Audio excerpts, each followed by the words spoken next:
Hmm. Okay.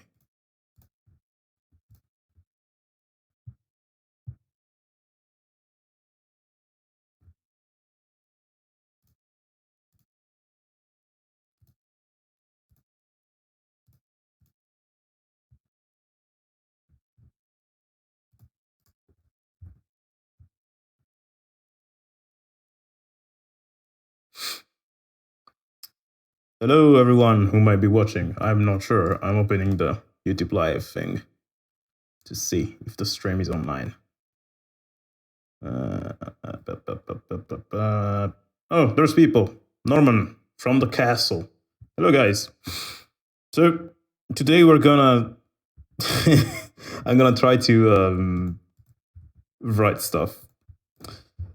I'm kind of out of shape. Let me see if everything's working correctly. Let me know if you can hear everything correctly. And I think those of you who have a good anime culture might have recognized that riff there. Wow, there's so many people. Hello, everyone. As the title says, this is not going to be like a crazy stream. This is one of those days where I'm like groggy and I don't have like a very good, creative energy. So might be a stream. Oh wait, I lost the chat. It might be a stream where I just have writer's block. So yeah, that's what we're gonna do today. We're gonna have writer's block. When I have writer's block, what I like to do is I like to not take myself too seriously, and that actually happens for the most part. And writer's block, we call it that way, but it has many names. Actually, has many definitions. For me, it can also be when maybe I haven't composed for a few days, and then I come back at it, and I'm kind of groggy because I don't remember how to compose anymore. That happens. And basically, last week. I've been pulling some all-nighters. I spent 3 nights not sleeping almost because I was composing for a very important thing. And now I'm kind of like, because I took a little break after that because I needed it. And the problem is that now I cannot really, I'm trying to get back at it. And yeah, we're going to see. So what I do is I start with writing ideas that are kind of stupid, but they just get me back into gear. Just like you would, if you haven't exercised for a long time, you probably like do some stretching, right? That's usually the best way to go about it. So yeah, today I was playing around with this and I'm like, hey, why don't I write like a 2 or 3 minutes track where I used, I don't know, 20 or 30 different melodies from a very famous films, games, and animes and stuff. So I'm now writing the outline of the melodic line of this track, and so far it sounds like this. This is just on piano, by the way. It's not like. Let me see how. Yeah, this is just on piano because I'm trying to sketch on piano, and then if it makes sense on piano, I'm gonna move to orchestra. But honestly, this stream is gonna be so weird and crazy that I think I'm just gonna jump from track to track. Like if I get stuck on one track, I'll just start a new project. That's another thing you might want to do when you have writer's block. You just don't focus on one idea singularly, but just let your brain do whatever it wants to do. So that's what I'm gonna do today. Hey, Alfio. Wow, there's Italian people here. I'm Italian too.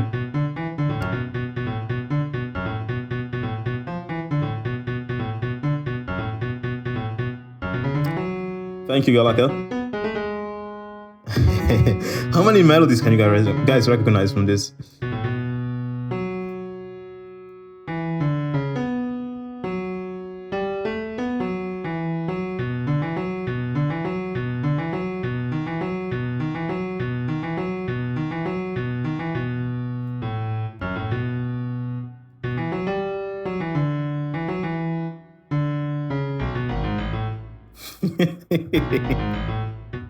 So right now, basically the melodies I conjured here, and for those of you who follow me for my music and not that much for tutorials, I have a music channel called Alex Moukala Music.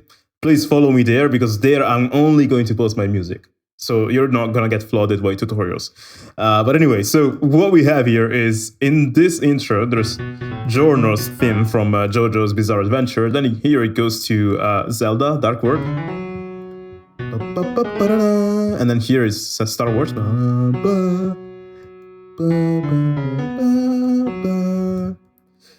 And then here it does Game of Thrones. And then here is what's Lord of the Rings. And then here's Super Mario.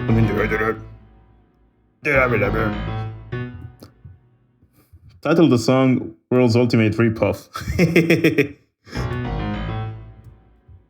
World's Ultimate Medley, more like.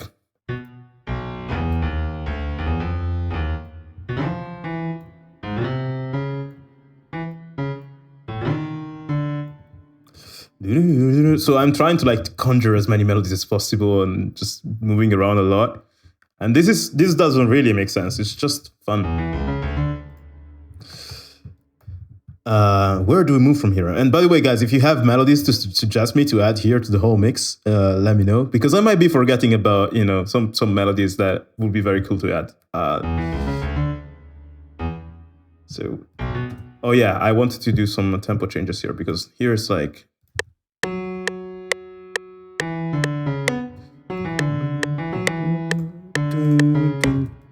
And here I want to do like a tempo change. Thank God they added this feature to FL Studio, like the time signature and you know, changes and everything. Because after they added this update where you can change time signature inside a pattern, I started to think about music a bit differently. Like I started to take the liberty to actually do very interesting tempo changes, time signature changes, because it's much easier now. Well, before it didn't really occur to me. So the software you use can actually alter the music you write. So be careful about that. Anyway, here I wanted to do like maybe 100. Yeah, 100 BPM.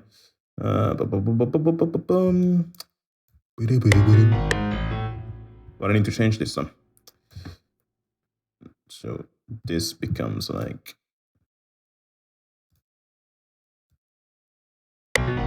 No. Yeah.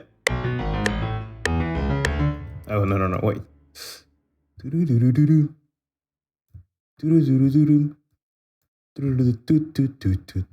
What melody can we add there?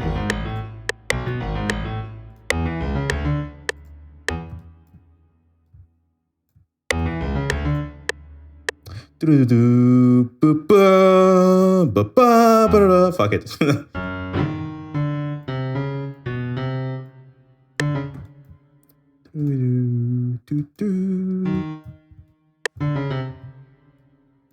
Needs to be faster.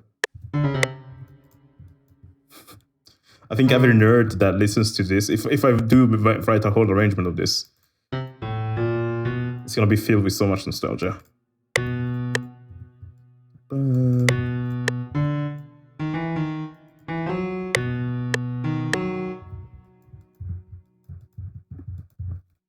And obviously, it will sound way more developed if I do sketch, like if I do write the whole thing with Orchestral.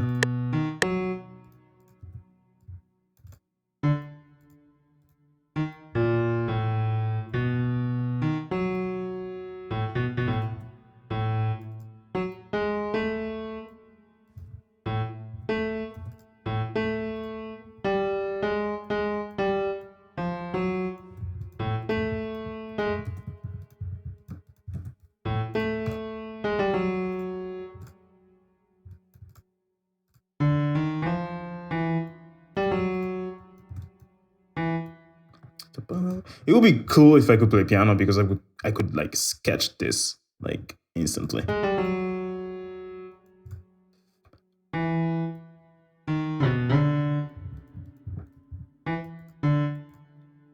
Where do we go from here though?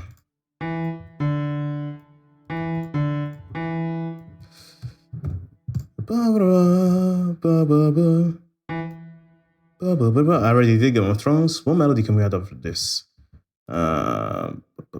Final Fantasy theme. That would, yeah. Dragon Ball. I don't remember the Dragon Ball.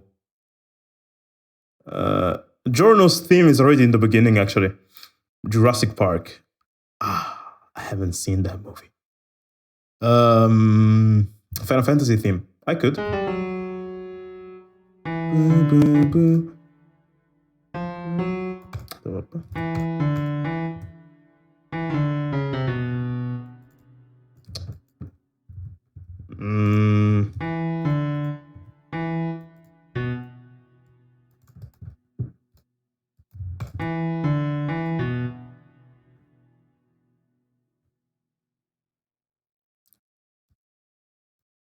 Wait. Okay. This is just so freaking sudden and random.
It's kind of crazy that I remember all these melodies by heart. When you think about it.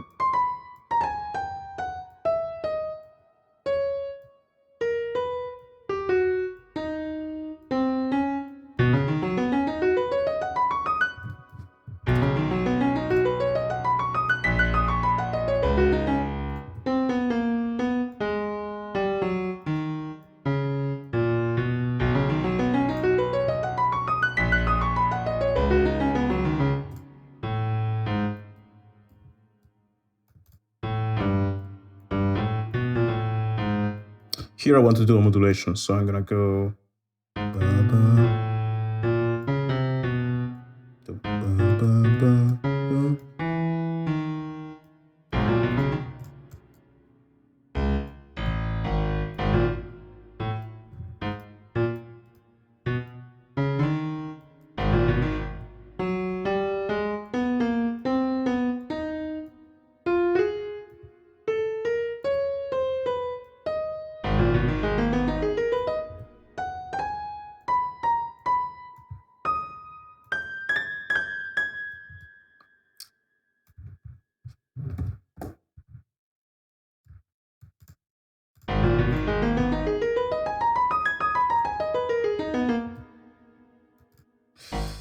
Okay, let's go dark. What dark theme can we add here? It's kind of crazy. Hello, Niv. Always good. Megalovania or Running in the 90s. Megalovania.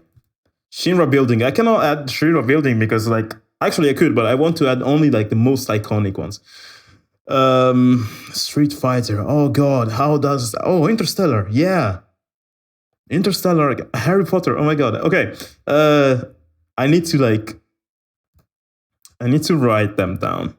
So I'm just gonna do that because you guys are giving me so many good ideas. So let's add the fruity notebook. So Megalovania, Interstellar, Jurassic Park, but I haven't seen it. I just know Sonic the Hedgehog. I could add Sonic Hedgehog. Harry Potter. I haven't seen Braveheart. Oh my God, I'm feeling so ignorant because actually, like, there's so many games and movies that are like you need to see or play them, and I have never seen or played them. I saw the Diablo 4 trailer and it's freaking mind-blowing. I won't express myself on the controversy of like Blizzard and Hong Kong and stuff, but as for the actual like games that they've showed, I'm quite hyped, especially for Diablo. Dragon Ball Super, I don't know how it goes.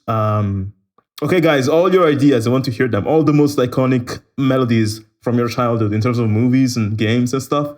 Let me know what they were. So, Gladiator, Pirates of the Caribbean. So we can add them to this potpourri. Inception, that could work too. I would go with Bloodborne too, but it's not that famous, although it's like the music in Bloodborne is among the best soundtracks I ever heard in my life. Time by Hans Zimmer. Time, yeah. What else can we add? The Godfather. I've never seen it. Let's go with something that is more like nerdy. Thomas the Tank Engine. I'd say also Beach Lasagna from PewDiePie. Skyrim. Oh my god, how could I forget about Skyrim? Although I haven't really listened to lots of Skyrim after the Jeremy Soule scandal. Probably that's why. But still, that music is gonna stick with us for a long time. Skydiving. Let's add this, like, but save this. What's skydiving? I don't know that one. Dark Souls 3, Star Wars is already there, but I would add like the Imperial March. So far, I only have the Force theme. Assassin's Creed Black Flag, yeah, Assassin's Creed Black Flag. This is gonna be so odd because I'm gonna just try to like orchestrate so many melodies together. Halo. I have never played Halo, but have you seen a movie called Your Mother, Alex? Not really. I don't know if that's a joke, but if it exists, like, not really. Duel of the Fates. Duel of the Fates. Super Smash Brothers. Zelda is already there, but maybe the Zelda main theme could be cool too. Avengers. Oh my god, Avengers theme. How could I forget that? Theme. What else? Call of Duty Black Flag. I haven't seen Call of Duty Black Flag. Mission Impossible. I don't know about that because it's not kind of nerdy. Tetris. Yes. Yes, you guys are giving me so many good ideas. The Dark Knight. Pokemon Red. I already have the Pokemon theme there. Castlevania, but I never played it. Castlevania. Overwatch. Oh. And I will also say Diablo Tristram Village. Test Driver John Powell. Fuck yes. Oh my god. Okay, guys. Wow, we have so many ideas. Okay, let's do like important ones, cool ones, and the ones I don't know. So Megalovania is quite important. Sonic the Hedgehog and Harry Potter, I'd say they're quite important. Actually, let's do Sonic the Hedgehog. Yeah, it's quite important. Skyrim is important. Imperial March is important. What else? I could do Assassin's Creed, like the main theme. The Avengers, the Tetris. That's cool. So guys, see what we're doing now. Like, we're trying to strategize our way throughout this track by writing down the main outline of what we want to do. And this is actually very, very important to do when you're starting a new idea, you know, too. Like, if you don't want to get lost, write down the main outline of what you want to write. Not necessarily in terms of like the melodies you want to use. It could also be the instruments you want to use. It could be the key you want to use. It could be also your outline in terms of like chord progression, like writing them down and stuff. Just write down some idea that then you can build upon. That is beautiful. Okay, so the song from PlayStation 1. Wow, that's... no one would get that. World of Warcraft, I've never played that though. Damn, Metal Gear, yeah, Metal Gear. How could I forget that? Destiny 2, never played it, sadly. Jaws, it's not nerdy. Attack on Titan, yeah. Terminator team.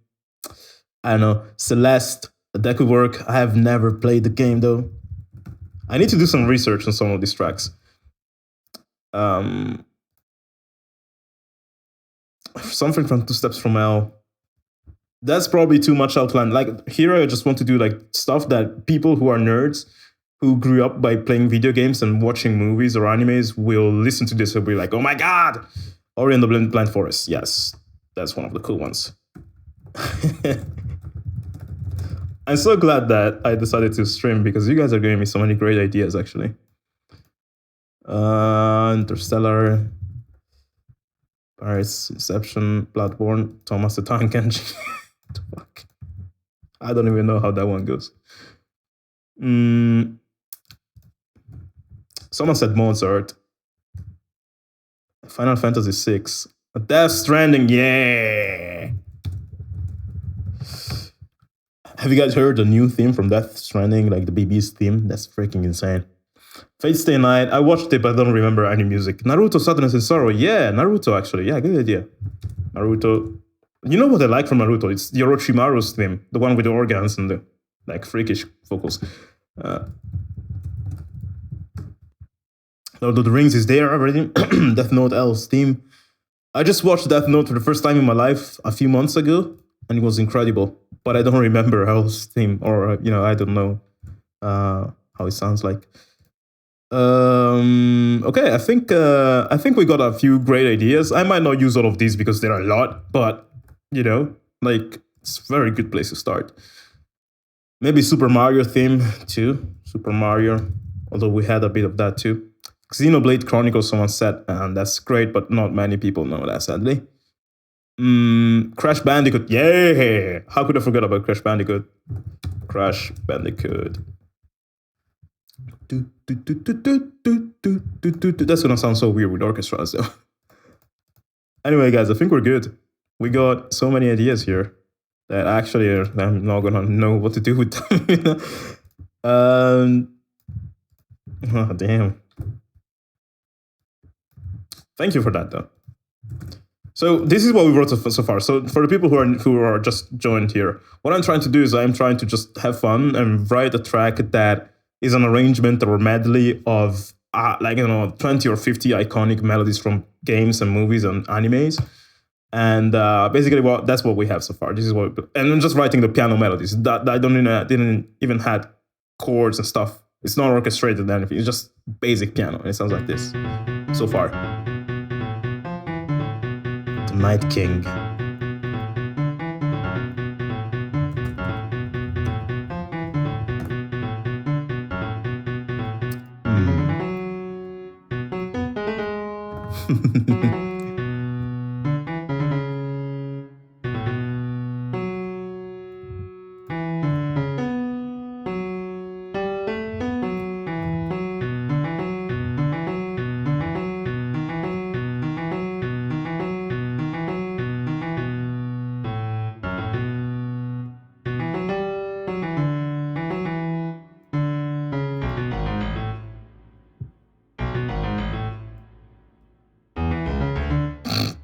That's just beautiful transition. Doesn't make sense.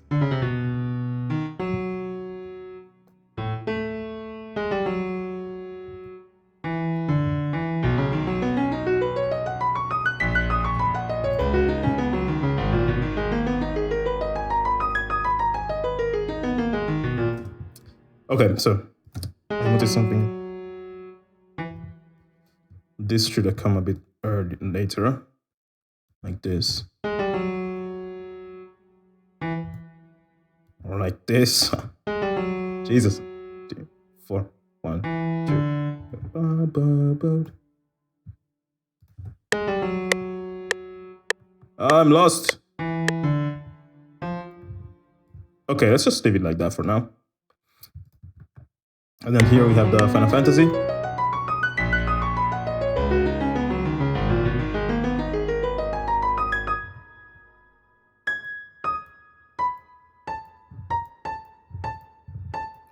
Okay, now we need to add some The Exorcist. Jesus Christ. No. Don't make me do this. Something that sounds like a warlock wizard. That's what I was thinking. So of all of this list, now we can add yeah,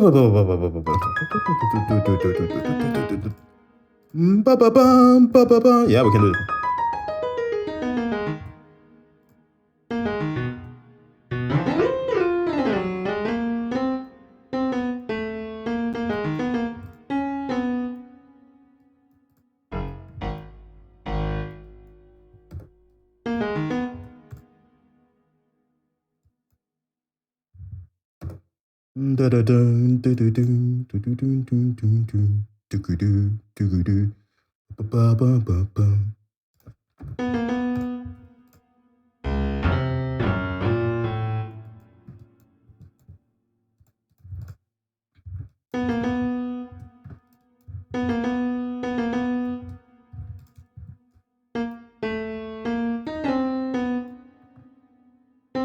Obviously, these are sometimes in different keys because I'm trying to like fit them in my arrangement.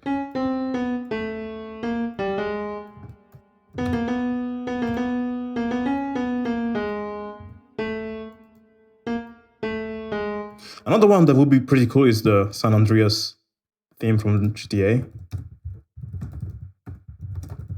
Maybe. I don't know.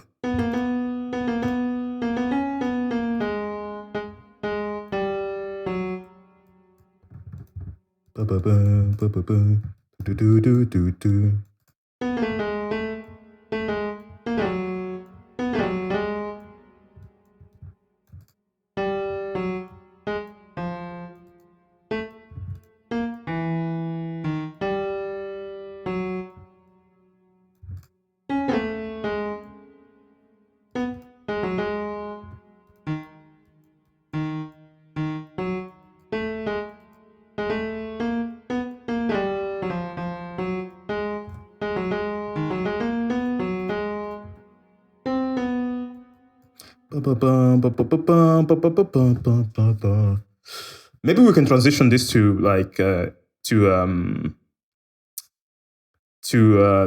the working that. No, I was thinking we could transition this to the Pirates of the Caribbean, but I'm not sure.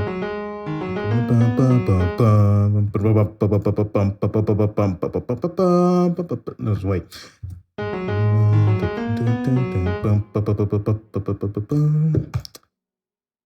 How was the Pirates of the Caribbean actually? I don't remember it anymore.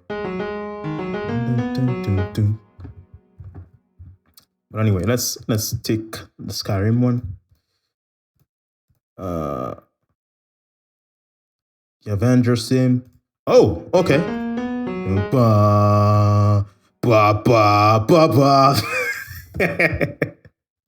Oh my god, this is so stupid.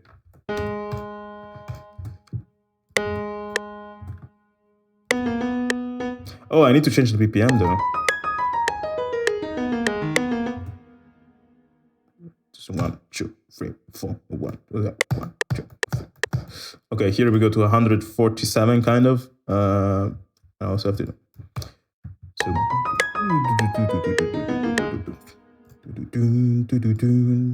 Oh, here we go to 147. Okay, so wait.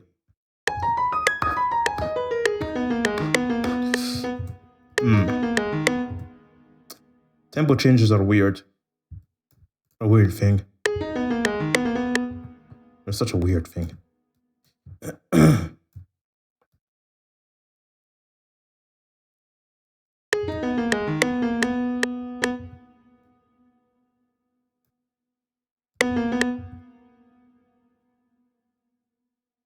Okay, so I'm gonna do the tempo change.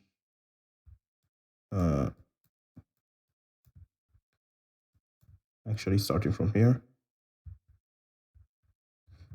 Wait, I'm lost.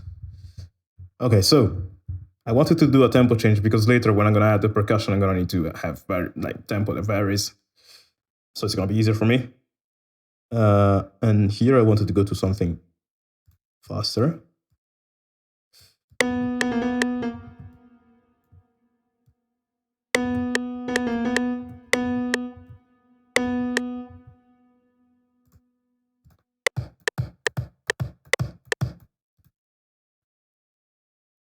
But I'm lost again. Okay, so like.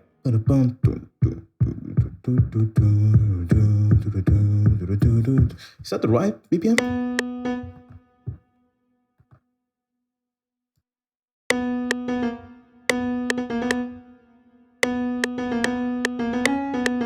Okay.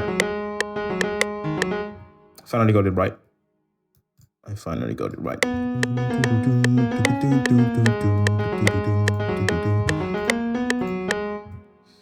And then I said, here I want to do the Avengers.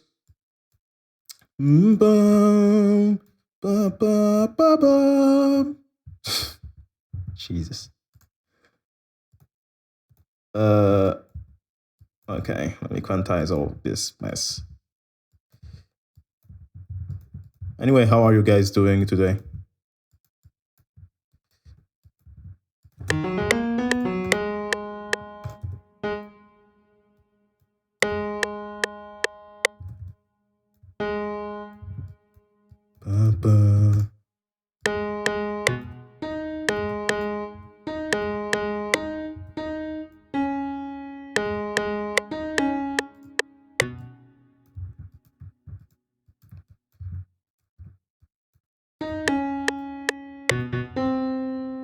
I can already sense all the copyright claims that are gonna come from YouTube when I finish this track.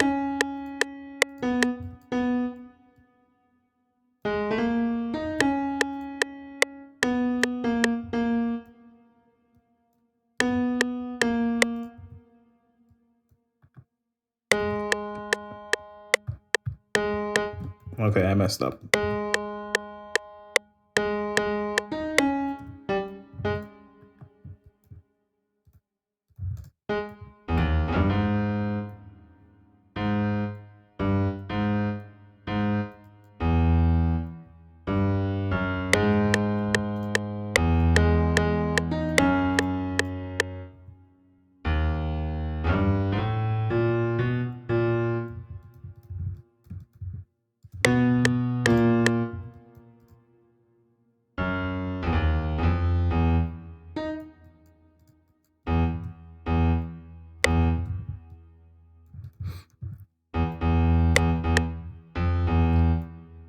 One way I could do all of this actually, it would be like to, instead of writing all those things with piano, just sing them, just record myself singing the melodies, and that's where I have that way I have my outline and stuff. But yeah, it is Avengers. Heavy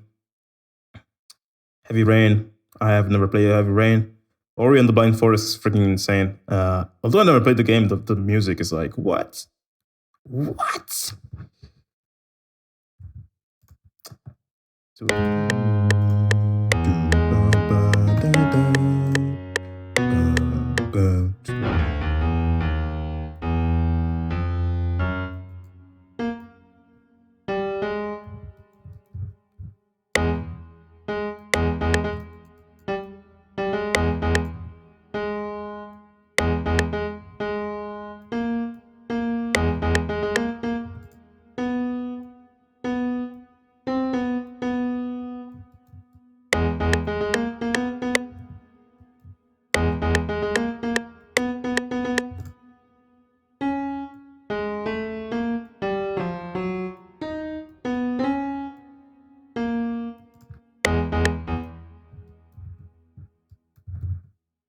So here I'm doing like a little transition. There's gonna be way more transitions once I orchestrate this, I suppose, but for now.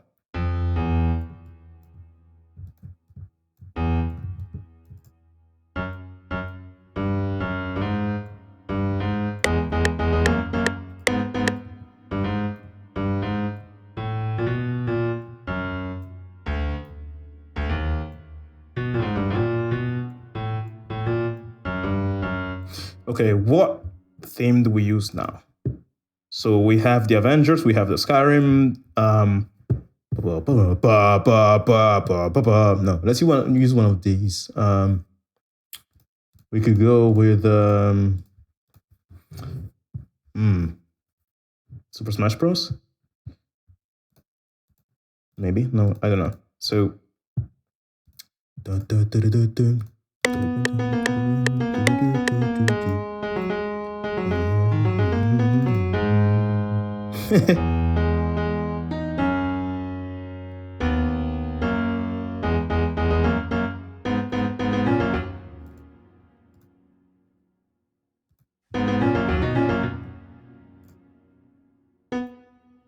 I feel like doing arpeggios here.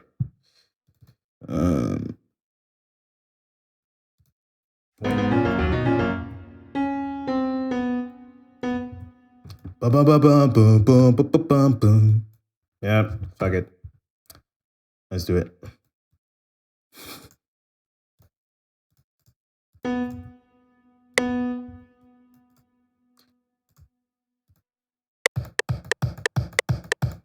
This BPM keeps on going more and more crazy.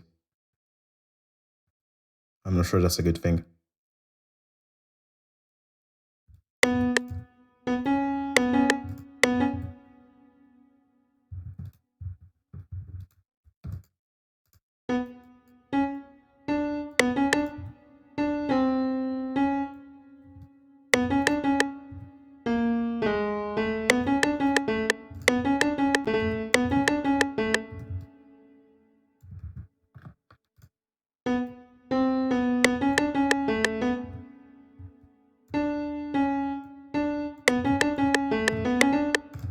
Oh my god.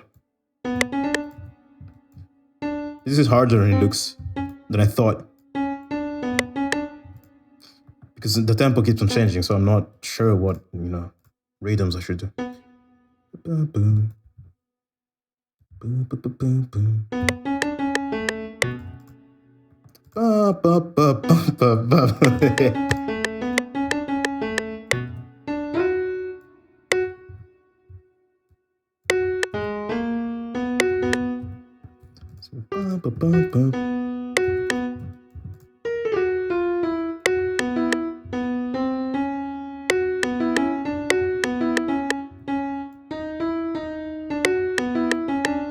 Ah!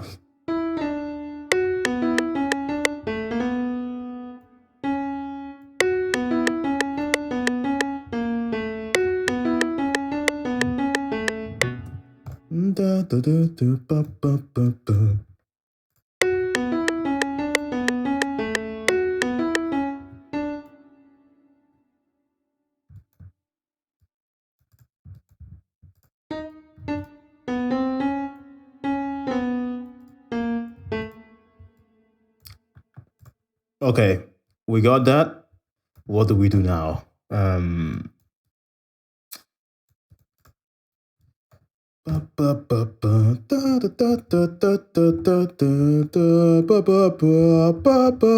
that would be stupid or genius.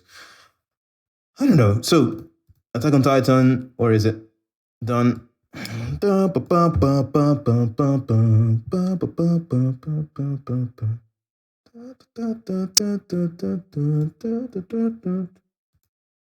What do we do after that? What do you guys suggest I add after the Attack on Titan stuff?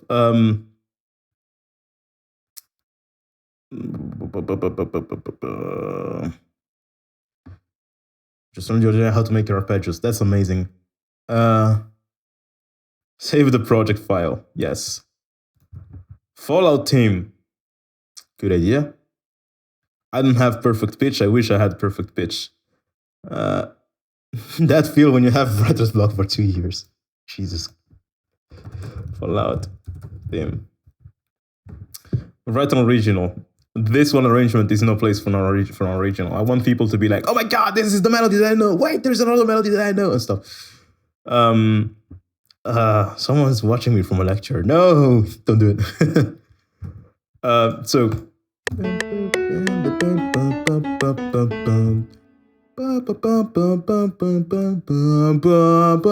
let's freaking do it. Okay, let's do it. Because my mind is not gonna let me rest if I don't do that.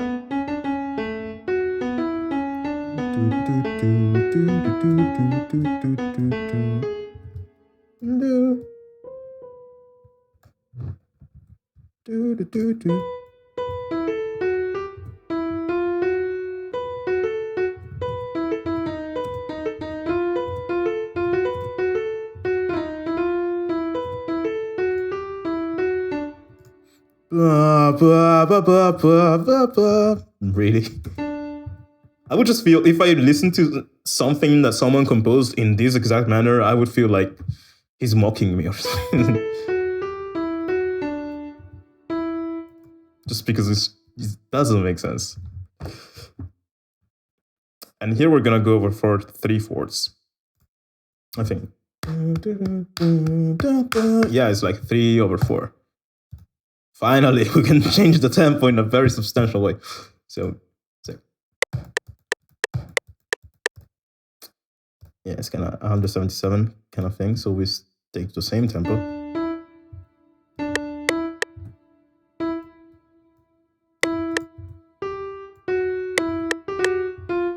Or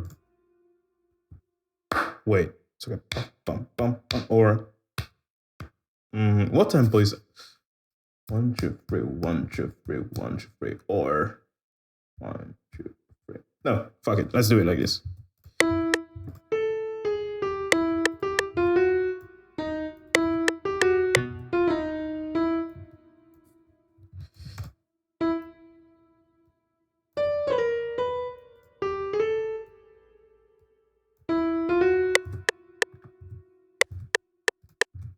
I need to add Megalovania sometime.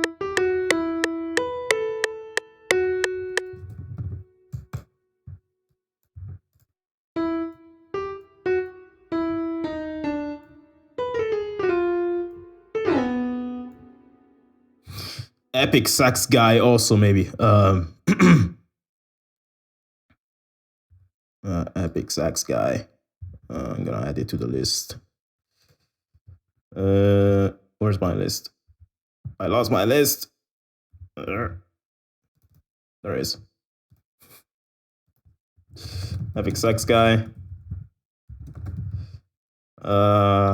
Rick Astley. Never gonna give you up because why not? Deja Vu. Maybe.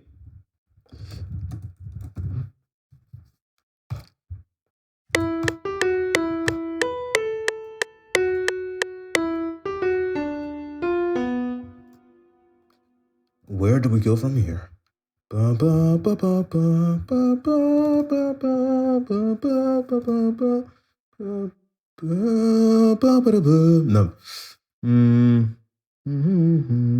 I wanted to do Megalovania actually.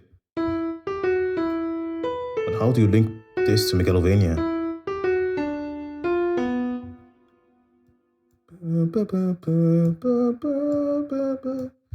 You don't. There's no way to link this to Megalovania.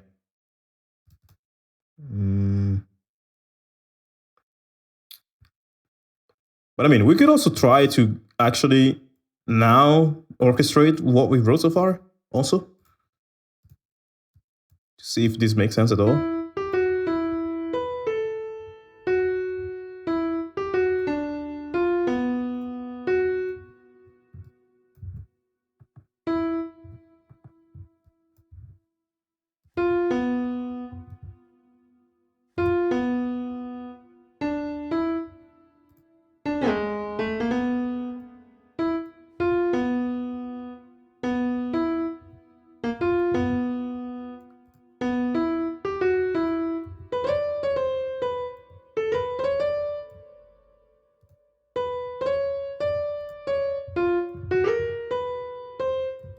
By the way, speaking of Harry Potter, a friend of mine has been working on a film, like a fan film, for the last year and a half about if you know the movie, about the Black Sister. So Bellatrix, Narcissa, and Nymphadora Tonks? No, Nymphadora is the daughter. But yeah, Bellatrix, Narcissa, and her sister.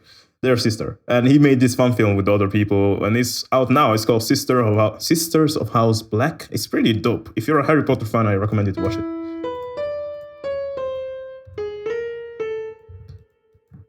I don't know how people manage to make entire movies like that.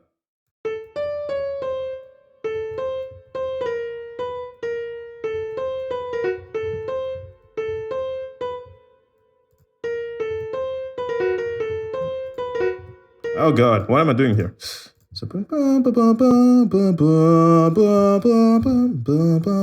this sounds great.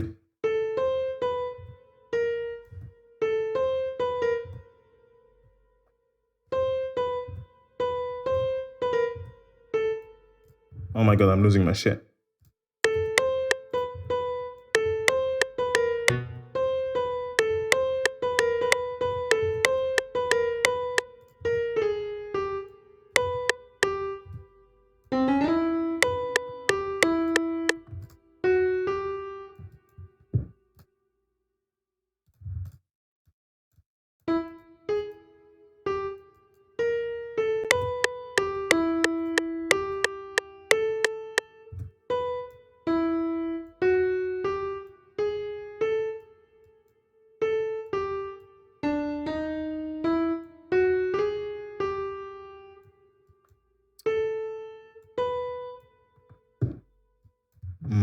Okay, so Assassin's Creed.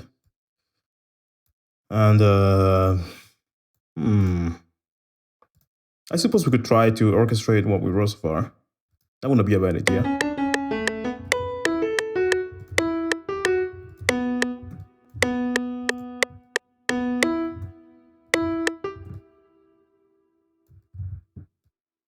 Maybe to see what, if this actually sounds good as a full idea. So yeah, damn, wish me luck, guys. Let's see what I can do. But first, give me a second. I need to check something. But anyways, you guys, if you have some questions, let's do some Q&A. Ask me some questions in the chat. I'm gonna do my best to reply them.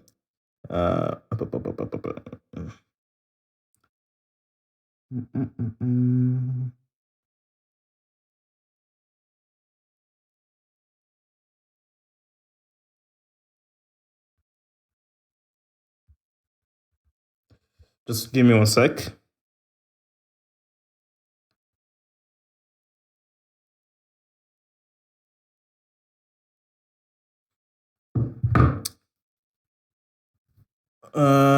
Okay. Right. Let's answer some questions. And again, sorry if this stream is kind of boring because it is, but guys, my creative process is not always interesting. Sometimes it is. And when it does happen to be freaking interesting, and I do happen to record it, I upload those videos on YouTube. So if you look for Alex Moukala live composing on YouTube, you're going to find actually a series of videos I made about track, which are pretty cool, in my opinion. Okay, question by Raya. Alex, just wondering what are your thoughts about Spitfire BBC Symphonic Orchestra library? My thought is that I wouldn't buy it necessarily myself because I have so many libraries that cover the full orchestral range so far, and I'm in love with those libraries already. If I were a beginner that doesn't have any libraries though, that would probably be interesting. And before buying it though, I wouldn't be impressed by the name alone. I would actually do research. And there's Daniel James who made a series of 4 videos it's like 8 hours long where he goes through the whole library. And he shows you what it sounds like, the loading times, and what he thinks about it and stuff. And from what I saw in those videos, that seems like a library I wouldn't buy at all. But that's just me. I think there's some better alternatives which are cheaper, like Audio Imperial Nucleus, which is freaking mind-blowing, and it costs $400 instead of like €1,000. So that's kind of better, I suppose. And I'm actually going to use Nucleus today later when I try to orchestrate this. Hopefully, I'm going to do a cool orchestration so you can see how good that library is. Please do Overwatch. A good idea is there. Are you still taking piano lessons? No. If I did announce that I was taking piano lessons, that was a very short period where I did that. I'm trying I tried that for one period and then I was like, nah, this is not for me. But I tried to study it on my own, just playing around with. Oh my god, playing around with the piano for quite a while. And now though I moved and I'm traveling a lot and I don't have any pianos with me, so I cannot really play it. So I'm still shit at piano, sadly. Are you looking after yourself? Always. Always, and these days I'm trying to do that more than I used to when I began making music. I believed in the phrase, you cannot clean something without dirtying something else up. So in my first years of my career where I was completely zero because I have no musical background and stuff, I started from zero and I was 19 and I was like, okay, if I want to actually become big in a few years, because that was my goal, like to actually work my ass to the bone until I become a musician for a living in like 2 or 3 years. And because it gave me such a short amount of time to do it, I neglected a lot of things. So in those years, I wasn't necessarily taking care of taking care about myself that much, and I was more taking care about music. Now I'm more chill because there's some goals that I are achieved and stuff, and I'm more financially stable. So now, I'm taking care about myself. I would think that that's a good question, but honestly, like I think that it depends. Like the good answer depends on your situation. There's some times where I would suggest to sacrifice your health to go for more productivity on the short term, and then if you're stable, it's much better to be healthy and maybe sacrifice a bit of productivity. Anyway, wow, so many questions. Sorry if I take so much time to only answer one. So basically, this is sort of like a skeleton for compositions, sort of a direction. Exactly. How good is my PC? My PC is the Asus ROG GLW 752W or something. It's on my description. You're going to find the specs there. It's pretty okay. It's not legendary. It's composing with the piano before orchestrating, a pretty conventional approach. Sassy, I would say it is, but people who do this usually can play piano and they will compose an idea in like 5 minutes while it takes me 2 hours instead. So yes, it's normal. Like the normal thing is to start whatever piece of music you're starting it in the most simple ways. In a way that is faster, but also portrays your main idea. So you write it down and you don't lose track of it. Some people might do like I do. Sometimes I just take my phone and record voicemails where I sing the melodies and chords, which is kind of like embarrassing to hear. And other people just play the piano. Other people play guitar. Who knows? Um, it's normal to take 30 hours or more to make trailer music. MJR, I think it depends on the track. But yeah, like, man, there was one time where I was just starting to make trailer music that I didn't understand a lot of it.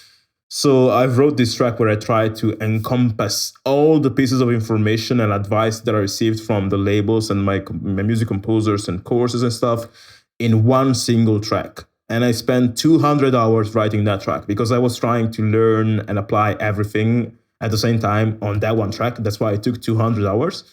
At the end of that process, though, my preparation was way better, way better. So yeah, and now I can write that track of that same magnitude in 20 hours.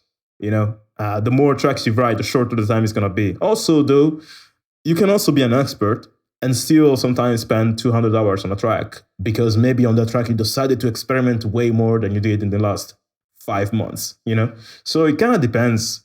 There's not a real, like, a good or bad answer. However, if you're writing music for a label, I would try to write as much music as possible, so I wouldn't necessarily fret on spending so much time. But 30 hours is okay. That's like less than a week of work. You can do it.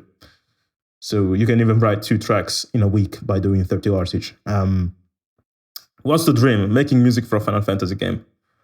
What is the first mixing tool to buy? So after using stock plugins like EQs, what should you buy first? I would buy a reverb, which is very good. And a great reverb that is very cheap is Valhalla Room. Even Junkie XL uses that. Valhalla Room and also Valhalla Shimmer. Also for EQs, I would recommend Fab Filter Pro Q 3, which is insane. But mostly also for mastering, I would go with Isotope Ozone, which is a plugin that you can put on your mastering chain. And even if you're not an expert on mastering, with Isotope Ozone, it's very easy to make your track sound mind-blowing because there's lots of presets and there's lots of tools that guide you into understanding what you're doing and etc. Did you know that Jeremy Soule was accused of raping 2 women? Yeah, I knew and I heard about that. Sadly, I also heard stories about Jeremy Soule from a friend of mine. She told me about it. And I was like, it cannot be true. Like, I didn't want to believe it. And then a few years later, the scandal comes out. So I'm like, oh shit, it was real. That sucks. Humans tend to have good things about them. Like, Jeremy Soule is a great composer, but people also have some shadow sides sometimes. And his shadow is fucking insane. But anyway, how do you balance the mix in electronic music? You start from the kick and bring the rest up. What about orchestral? In orchestral, I try to make sure that every single frequency band is as strong as the others, so I get like an even signal. And I show that. I have made tutorials about it. If you see my tutorials, like, look for a tutorial called Alex Moukala Orchestrating Bass. You're gonna find something cool there. Hey Alex, how do you manage the Cine string solos issue with metronome because the legato? Damn. Mert, I'm not sure what you're implying or what you're asking. But if you mean that the attack is like slow, I would use plugin delay compensation to make sure that the attack matches up to your click. Alex, please reply to what question? I don't know. I have the old Albion one, and I'm still considering Nucleus just to be able to bring it on the road with me. Yeah, how is the D, C, and C sharp thing called? I don't know. Hi, Alex, huge fan here. How is it going? Hello! That's Danilo is my best friend, actually, from childhood. Good to see you here, man. Where is your face? It's hidden in the shadows. Can you play Peritune Sakura style of music? I don't know what it is. Can you do a video on John Williams, Across the Stars? I need to listen to it. I don't know. Writer's block hack. Pick some already written piece you're not too familiar with and start writing something from one of the phrases out of the middle and see what comes out. That's a good tip. What do you do when you run out of ideas? So Crush, the guy before you just wrote something that is very cool. There's so many things you can do. It's usually I think we never run out of ideas. I think we run out of ideas we feel good about, but our brain will always give us ideas, even if they're like shitty ideas. And what I like to do sometimes is like to embrace the shitty ideas and just let them take me where they want to take me. Other thing you can do is to do mock-ups. write music from other composers, just to like rewrite it and analyze it. It's gonna make you better. Another thing you can do is to practice your instrument, or you can do something that is completely non-musical, like, I don't know, marketing and promotion and studying all these things that actually will impact your career too. So I try to either write music anyway or do something related to my music career or music in general, as a way to feel productive and feel like I'm doing something that is at least making my music career a bit better. That could be anything. Hey, what's up, man? How do you get such a full sound with all of your strings on your orchestral projects? Buff Nasty, what I try to do is I try to go for the full frequency range. And with that, I mean, I will try to write strings that don't only play around this like C6 to C5, but I will try to write strings from C2 to C7 or beyond, full, in the whole, on all the octaves and stuff. That means I use double basses for the low octaves, cellos for the low mids, violas for the mids, violins for the mid to highs, and second violins and stuff on a highest octave still. It's kind of like painting with both dark and light colors. And I made loads of tutorials about that. There's string tutorials, there's tutorials about EQ and frequencies. You can find those on my channel. Alex, what if I decide to start composing from a short percussion loop instead of a certain melody and only then invent a melody for a certain beat? That's what I do sometimes too. You want to start from the idea that makes sense to you, Alex Evil. Like, if you just have this loop and you're like, wow, this loop is amazing, awesome, use that as the backbone. If you are in the shower and you think of a melody, you sing a melody, you're like, wow, this melody is amazing, beautiful, start from that melody.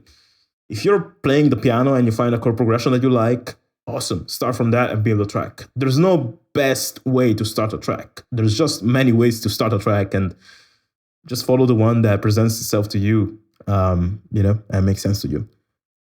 The thing is that the easiest it is for you to start, the better the chance you're going to have of actually finishing the track. The advantage to knowing how to play an instrument is that you can play your way to something interesting with improvisation, then use that as a base for starting a track. That is true too. Improvisation is huge. And I also think you can also improvise if you by ear and stuff. If you do the exercise of when you listen to other people's music, of singing melodies that are not there. Instead of singing along to the vocals or the melodies, you sing melodies that are not there. You just train your brain to think ahead. And that's what I do. But I think it's best to have as many tricks under your sleeve. So I cannot only rely on that. If I was able to play an instrument, that would make it such a better composer.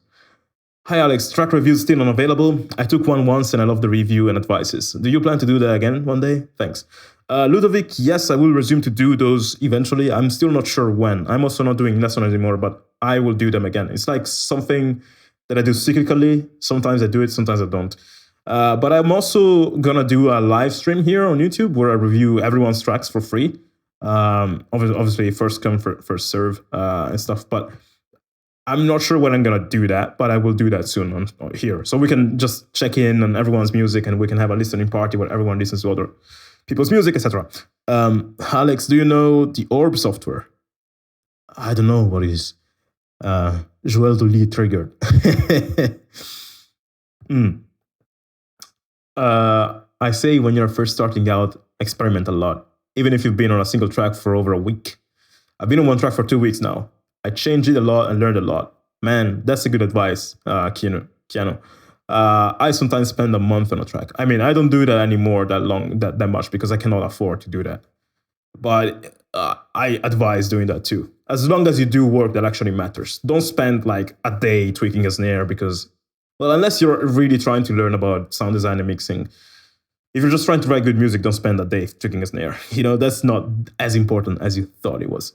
The mastering plugin I suggested is Isotope Ozone 9 or 8 or whatever. Isotope Ozone. I love you. Oh, wow. Thank you. Hey, Alex, what are your thoughts on East West Hollywood Orchestra? So that library is kind of outdated. It's kind of old and it doesn't sound mind-blowing out of the box. Not as much as many other libraries do. However, Hollywood Orchestra is available for rent for like $30 per month. So if you're a person who doesn't have budget for music yet, if you get Hollywood Orchestra, you can pay $30, you get Hollywood Orchestra, you can write tracks with it. And that's, I think, the best tool available for that price. For $30, the full Hollywood Orchestra plus all the East-West libraries is insane. And you can get those, write tracks, sell them on Audio Jungle, and with the money you make, you can afford to buy better libraries like Audio Imperial Nucleus. So it's a good starting point, in my opinion. It's got everything that a library is supposed to have. It just doesn't sound as mind-blowing. However, if you're a very great composer, you can also write incredible stuff with it. However, it's not going to sound big and Hollywood sounding like other libraries. It's just going to sound more classical. Alex, a big hug from Brazil. I'm very much your fan. Wow, thank you very much, Marcos. Alex, do you speak Italian? I know it's a stupid question. Yes, parlo italiano perché sono di Milano, sono italiano. People don't expect that for some reason, but I'm actually from Milan, Italy, and I can speak Italian, yes. I can speak a bit of French too, and I know enough Japanese to make people go, wow, you're very good at Japanese. Actually, I don't know anything. I just know a few basic words. But can you listen to my music? Not today, but when we'll do the feedback live stream, maybe. How to be successful on Patreon when you start? Recommendation from you.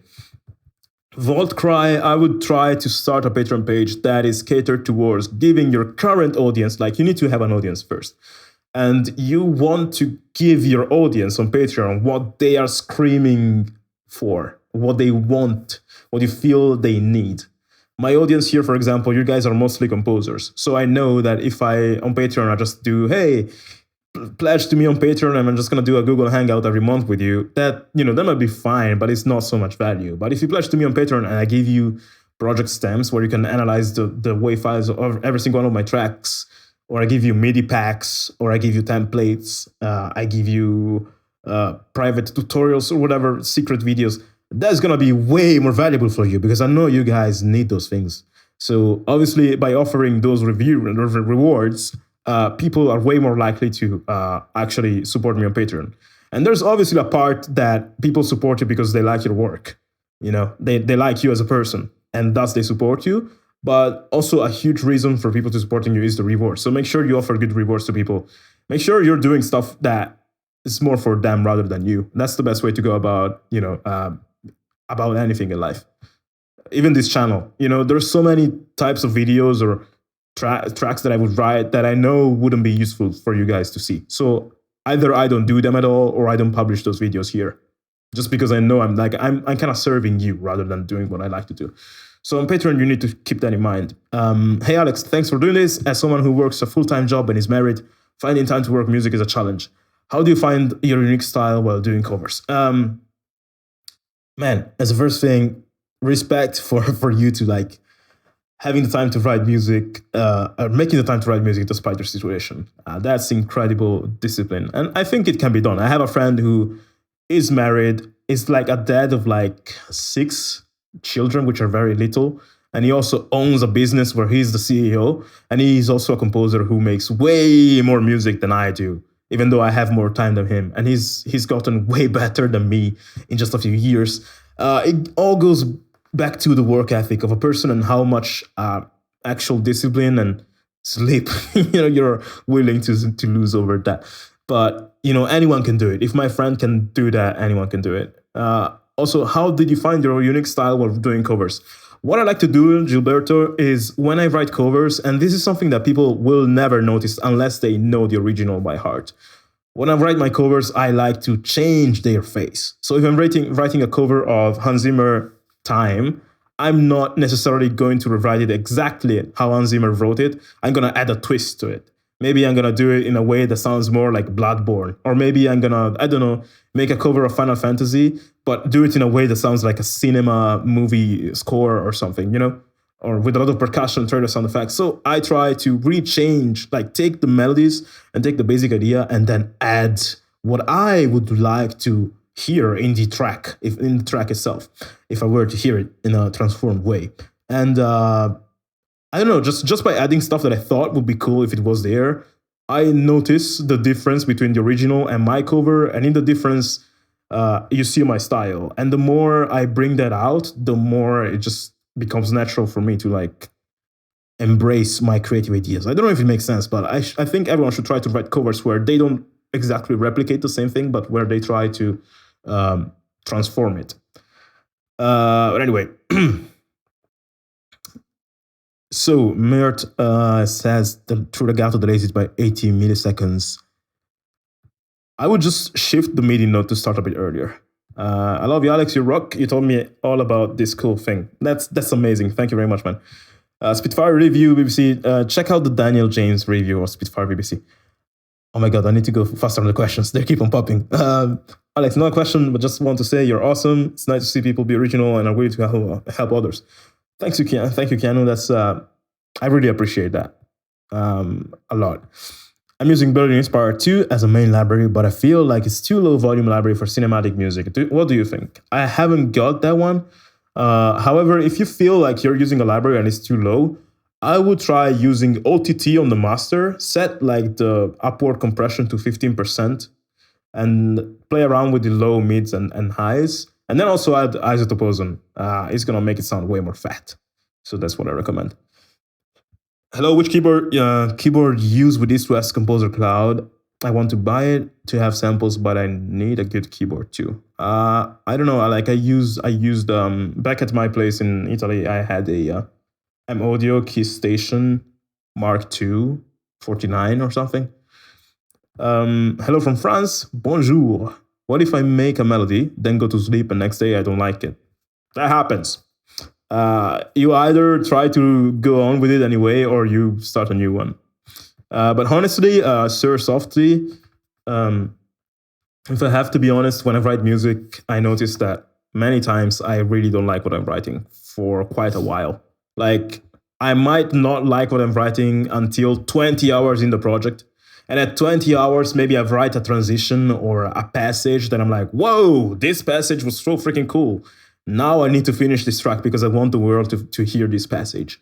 And thus, that will give me the strength to finish the track and go back and just make everything better. And I can give you an example of that, by the way, Sir Softly. If you listen to my Final Fantasy VII boss theme cover, the arrangement I made is called Those Who Fight Further. That's the name of the track. If you listen to that, I didn't like it in the beginning at all, in the way I wrote it. But there's a certain bit where I wrote a bass feel, like a or something like that with bass. And that bass feel was so good, so cool to me that I was like, okay, I didn't like the track, but I want this bass feel to be heard by people. So I finished the whole track just to publish the bass feel. And then by the time I was done with the track and by the time I published it, everyone loved it and I started loving it too. But it wasn't always like, wow, this is the best thing ever. It was like, okay, there's a cool bass feel. Even if the rest is shit, I'm going to finish it, I'm going to publish it. And then it wasn't that bad. So it's very easy to be so critical about what we write. But what I would recommend is, it doesn't matter. Just write the whole track. And then at the end of the track, maybe send it to a few people, or maybe publish it anyway. And then after that, you can think if it's good or not. It's weird advice, I know. But honestly, I noticed that many times. Another example of that is my Pirates of the Caribbean cover that I made. I didn't like the sound of it at all. At all. It took me weeks to publish it. And the way I published it was the way that I thought wasn't good. And then everyone loved it. I'm like, after months, I'm like, okay, it wasn't so bad. It's pretty good. So, Alex, Two Step from Mel are doing a live tour around Europe in April with Thomas Bergerson or Nick. Are you planning to go to one of them? Maybe. I'm just not sure where I will be next year when the tour will hit Europe. So if I'm in Europe, yeah, sure, I think I will go. Maybe in Prague or Berlin. If I'm not in Europe, I'm gonna miss it. But I would recommend anyone to go because those guys are insane. And I went to see them live a few years ago, and it's like just crazy. Hi, Alex. I just wanted to thank you for all the knowledge that you have shared about music, composing with DAW and stuff. It's crazy when I look back and realize all that you have taught me. Thank you, man. That's amazing, and I'm very grateful to hear those things, those words, because that's why I do what I do. Normally, I make EDM music, but I think I'm going to make cinematic from now. Try it. It's actually very fun. And I started from EDM music myself too, and then I went cinematic and never turned back. Alex, your opinion on the Native Instrument Symphony series? I don't really have an opinion because I haven't tried that. Selling on the jungle isn't easy anymore. Content idea via promo channels will be a better way to get income for better lives. Okay. That's interesting. Speak Spanish from Mexico. No tengo dinero. Otra vez. That's actually Portuguese. I own the Symphony series, and I think it's a Geist plugin. Should I buy Metropolis Arc 1? I like Arc 1. I haven't tried the Symphony series, so I cannot give you advice on that. Secret videos. Yeah, with secret videos, I just mean like track from scratch videos and more like the new episodes, like the other episodes of track from scratch. Wow. Okay, I'm done with the questions, I think. Thank you, Alex. You crazy stylish Italiano vero. Can you please tell us about marketing and stuff? Because you know there are people with same talent, but some are very popular and some are barely known by anyone. So what is the thing that matters?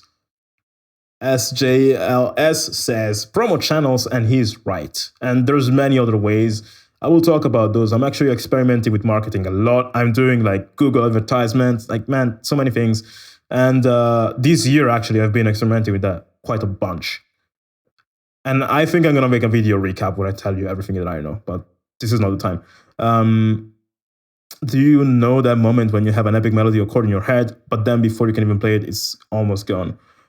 Twinkliekogos, man, like I get that. Thus, I started to record voicemails of melodies or chord progressions that I get in my head on my phone, so that even if I sing them like shit, they're going to be there and I can listen to them and remember what I wanted to write. Would you be interested in composing something for the newly announced Diablo 4? Something dark and gritty. I think that would be fun, but I think I wouldn't be so good at it. But there are some friends of mine, Jean-Gabriel Renaud and Cédric Barbaglio, who made the soundtrack for a game called Wolson. It's an indie game that it's kind of like Diablo. So they're very good at orchestration and they're very good at that style because they grew up with those games and they loved them. And they got a placement in the Diablo 4 trailer. Like they made the music for the Diablo 4 trailer. It was so epic to see. Do you know that moment when you... Yeah, I read that already. Okay, guys, I think we can get back to composing. Wow, that was a long Q&A. Just wanted to do like a 5 minutes one. The Blackest rendition of the Star Wars trailer was insanely good. Very good. Anyway, so let's go back to composing. I wrote this piano sketch and now I want to try to orchestrate it a little bit to see how it's going to sound like. So it starts like this. So what I'm going to do is I'm going to clone this and then I'm going to start. So the first one is Giorno's theme. Okay, so this is Giorno. Giorno from JoJo. And I think it would be a good idea to do that part with strings. So let's try, maybe I can use the full ensemble from Nucleus. Nucleus, string ensemble.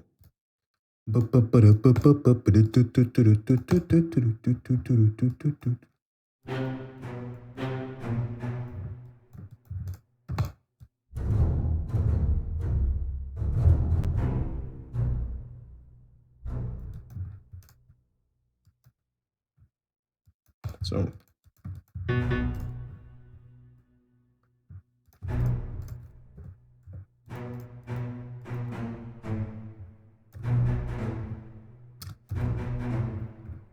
no, I'm gonna change library. I'm gonna use I can try this one. I never tried this one so far. This is Fluid Shorts 2. It's a library from Performance Samples.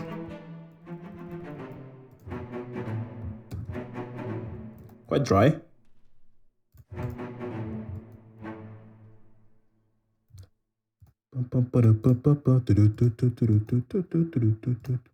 What time was this? Okay.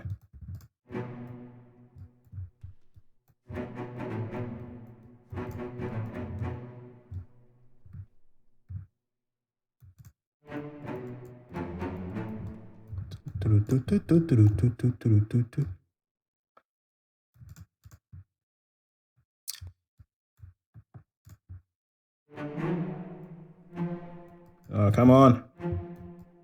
Jesus. Don't try this at home, guys. Just don't do like me. Like, if you want to start composing, actually spend some time learning how to play the piano. It's gonna be very useful down the road.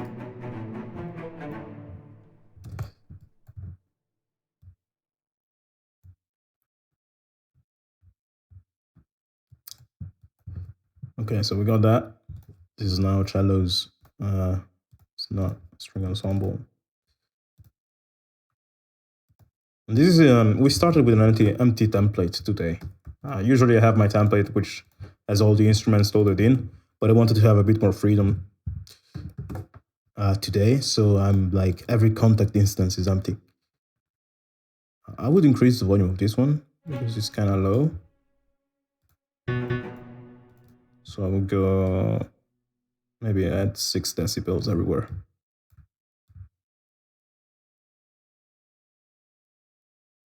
6 dB here, 6 dB here, and here too. And now it's gonna be probably better.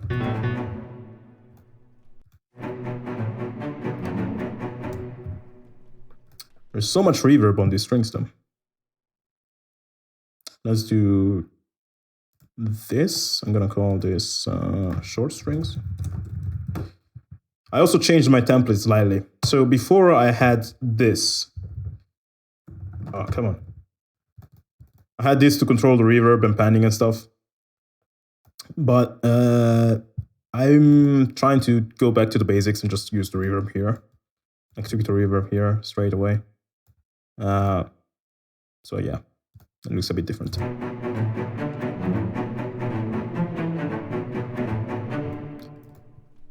Sounds kind of naked like this, because we cannot have like a cello doing this on its own. So we're gonna add some basses. So basses, fluid shorts, do it. 2, not do it. I'm speaking Italian. We need to increase the decibels here too. The creative process can be very slow, guys. Very slow. It's like growing a plant. It starts from the seed, which is not exciting at all. It might be if you've seen lots of plants grow, you know. But, you know, no, to people who don't write music, it's like, what the heck is he doing?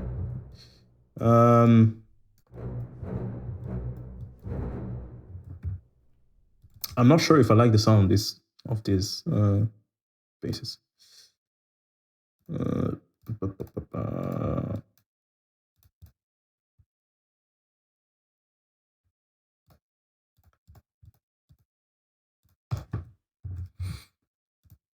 I think I have a problem. Like, I've been using Metropolis Arc for such a long time, and that Arc 1 is like such a bold and fat sounding library that now everything that I use sounds small to me because I'm just used to like the full incredible sound of Arc 1.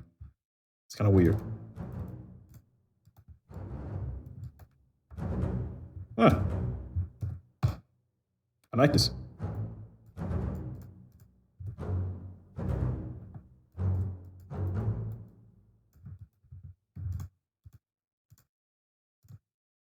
Okay, let me do one thing because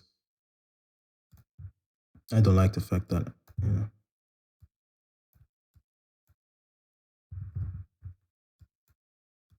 it jumps around so much. So I'm gonna just delete this. Delete.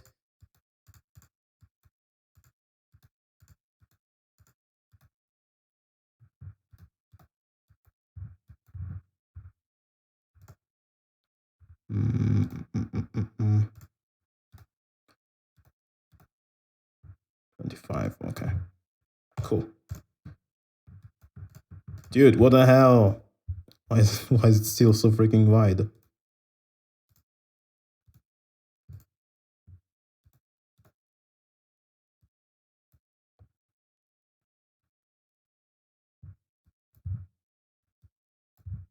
Okay. Cool. Now we can focus. That wasn't cool. So I wanted to do that to reinforce some notes in the bass.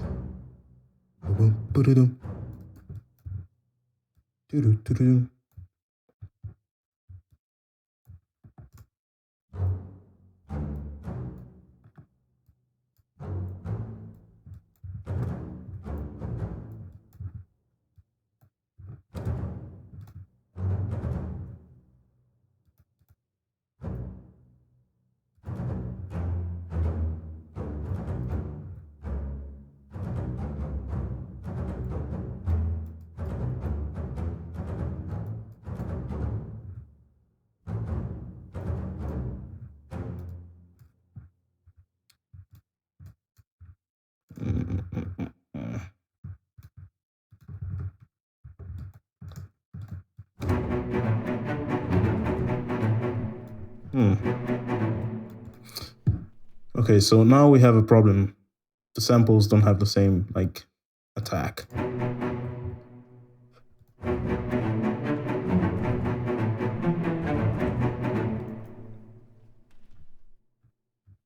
Fix the attack, although the volume is different.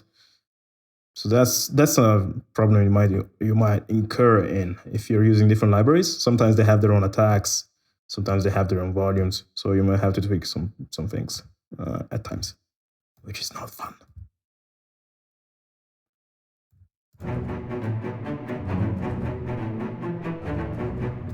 In fact, I'm asking myself how that would sound like on Cinematic Studio Strings cellos. So let's see. But this is where using a template gets in handy, because if you use a template where you use the same instruments all the time, you kind of already know how they sound. You like, maybe you set them in such a way where using those instruments together is gonna have a balance that you don't have by just mixing instruments randomly. And with instruments, I mean sample libraries. So when I use a template, this problem doesn't occur that much.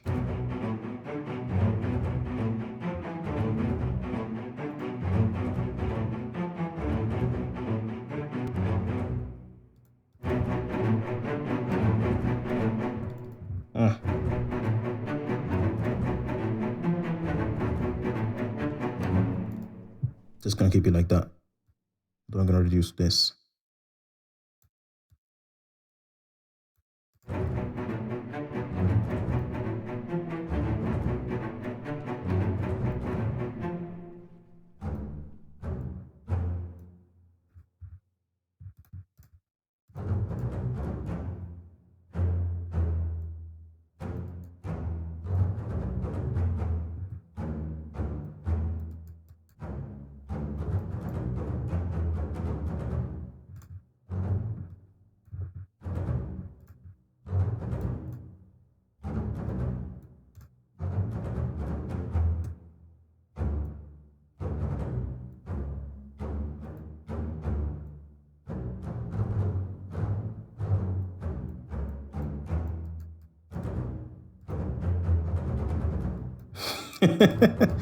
That's so stupid.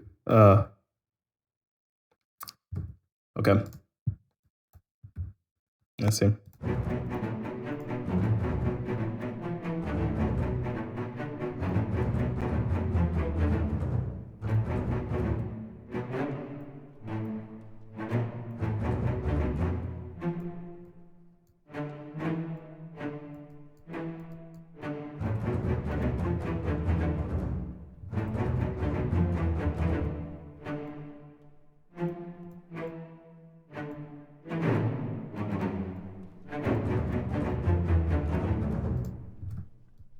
So that variation there doesn't exist in Jorno's theme. So that's one example of like using your own style in a cover.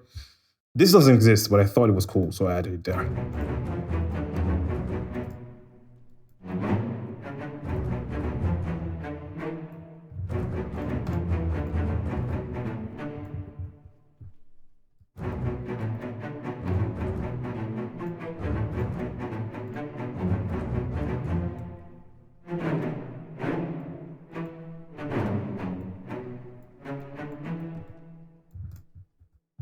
Okay, this is still not good enough for me. So why? Well, we only have accents now. I want to add something else. I'm going to try to either add some subdivisions or I don't know. We're going to see. But I would go with maybe some violas here. Or some violins. Yeah, I'm going to try the Cinematic Studio String violins.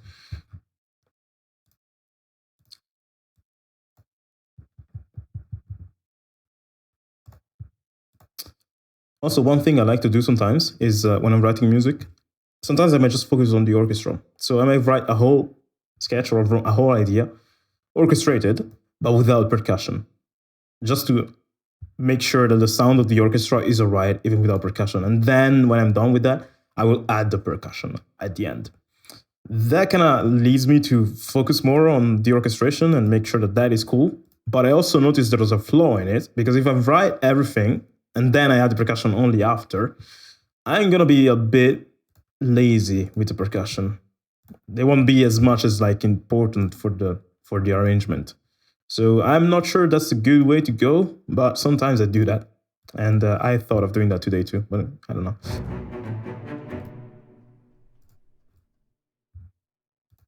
So what I would do is with the violins is like maybe kind of begin with accents.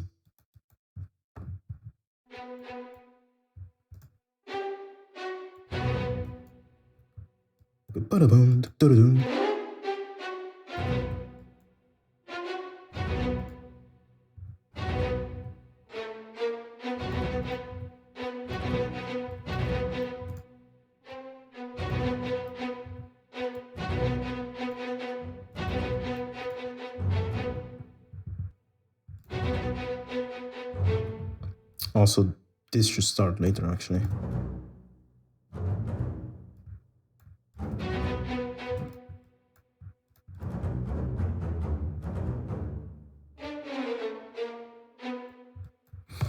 And I don't like the sound of these violins. There's too much choice. Let's try with the Metropolis arc violins.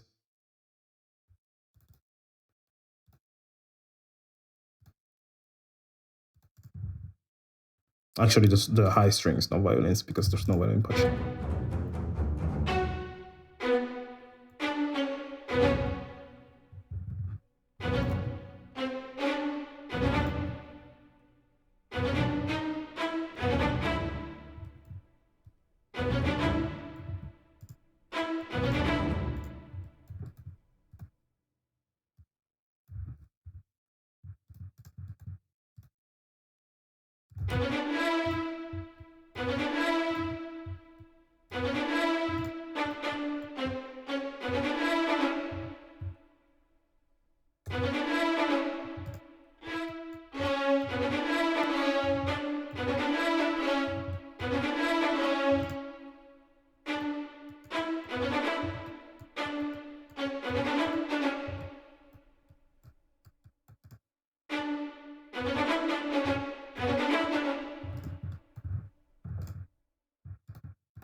That's bad. That's not good. But whatever.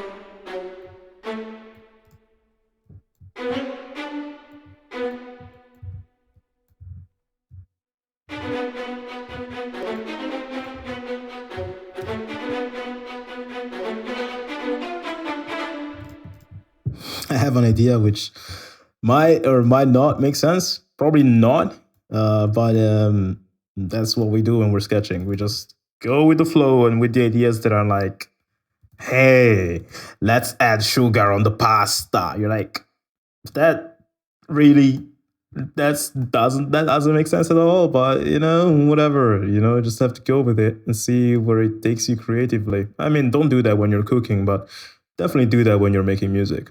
It doesn't hurt. So, and if it fails, you can just delete it. So let's see.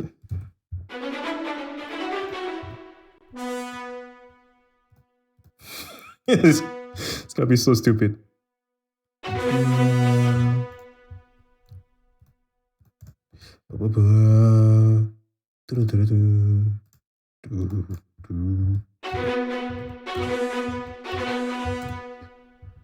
So here's just a problem where this definitely doesn't have the right attack time. So what I do is, well, I call this brass ensemble nucleus. And then I can use plugin delay compensation here to say, hey, whatever goes through this channel, play it 100 milliseconds first. So now it's gonna fix that.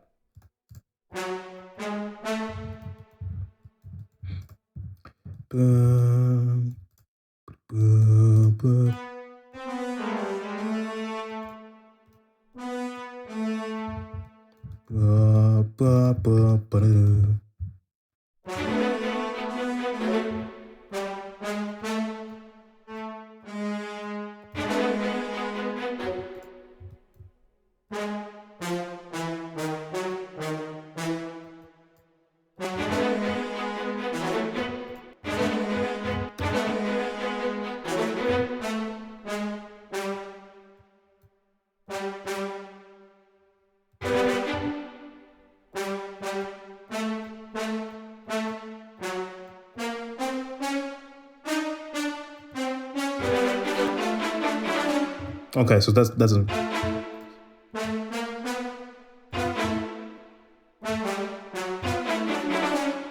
Not sure if that works, because again, salt, no, sugar on pasta.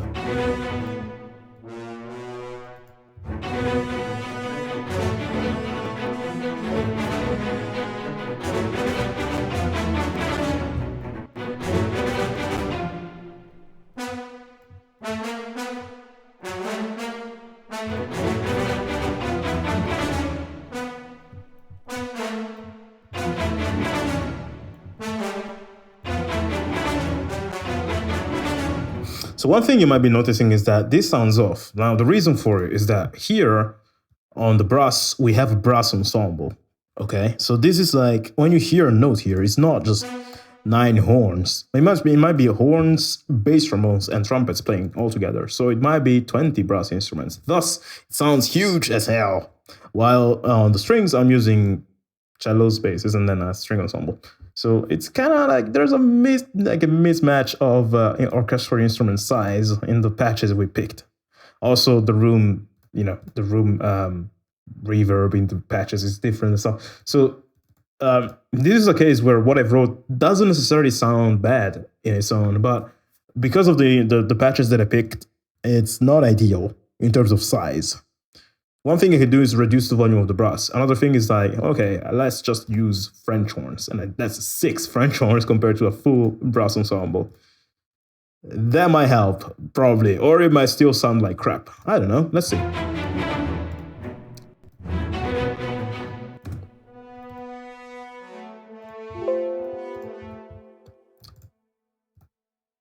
So now this is legato and this is sustain. So I need to change it.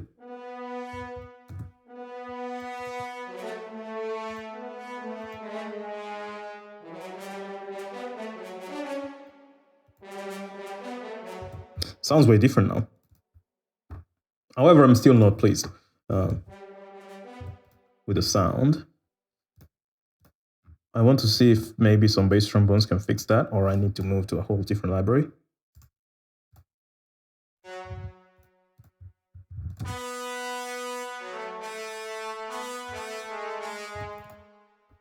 Let's try going with Dark One. And the Schwarztorn horns.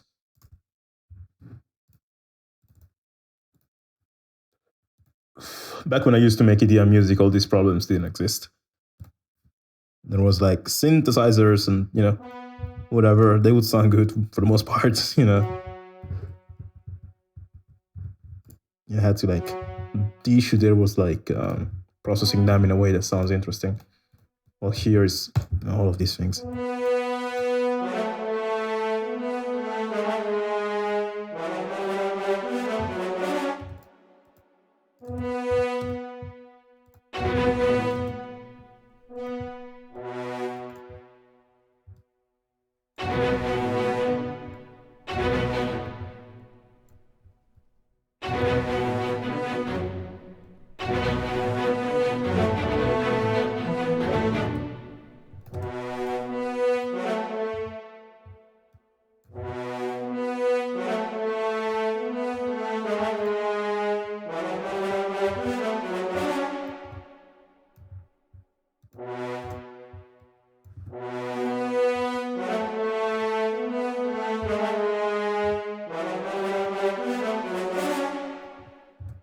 Let's just keep it like that. So French horns, arc. I'm also gonna add something else like bass trombones.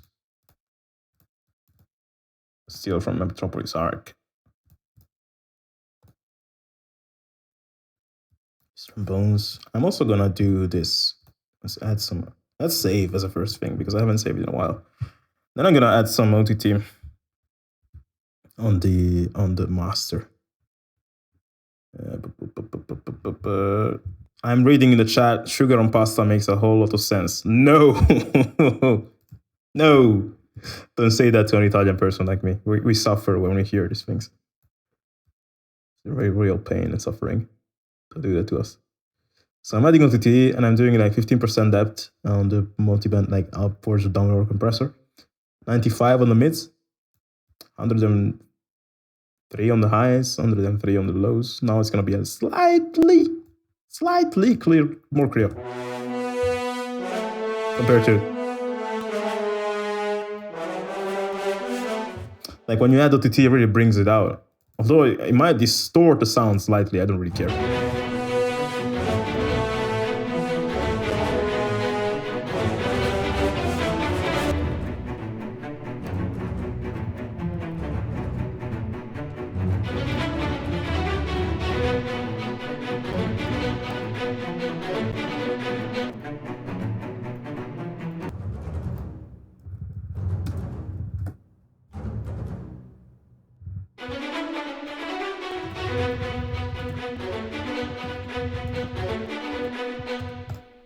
I'm going to layer this actually because I want this to really take over. So one thing you can do, obviously, if you want something to be more noticeable, you bring in up 1 octave.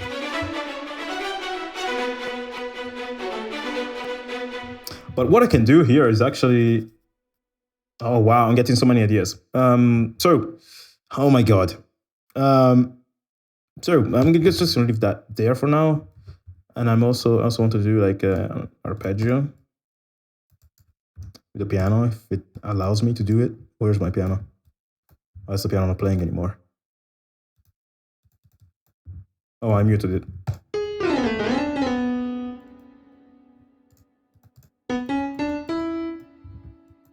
Wait, was this already there?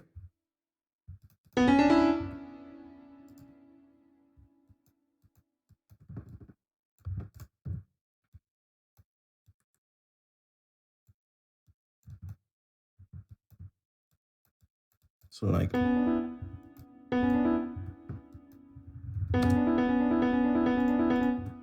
wow, that sounds like crap. It's because of the way I wrote it, actually. If I did something like this, maybe it would be better.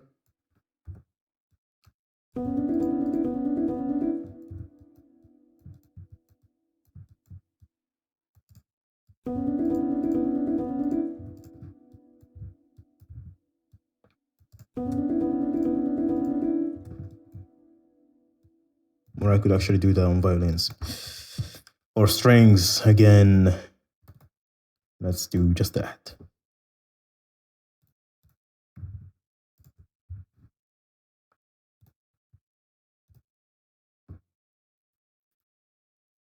So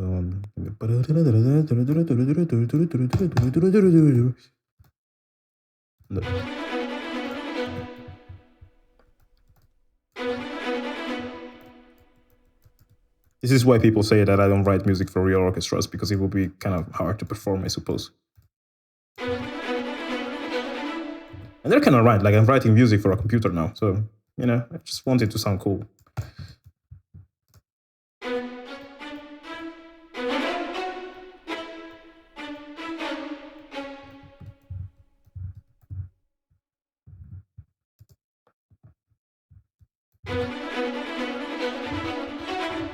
Okay, that was too early.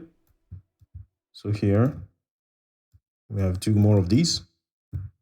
And then here we do the same thing.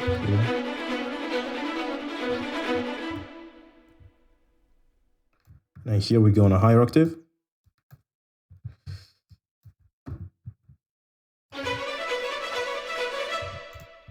And then here we go on a higher octave again, but might not sound that good. Probably will sound stupid.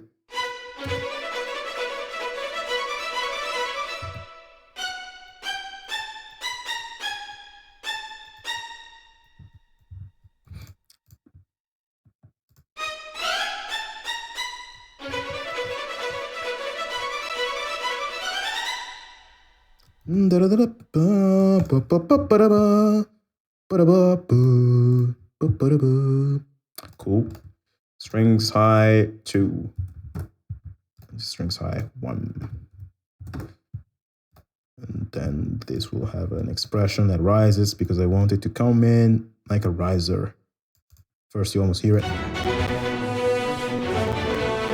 Okay, no, that's probably too much. Too low. Ooh, I know where I can do this actually. I can do this on Glockenspiel or Celesta. And I'm feeling old because I'm starting to really use the same instruments all the time.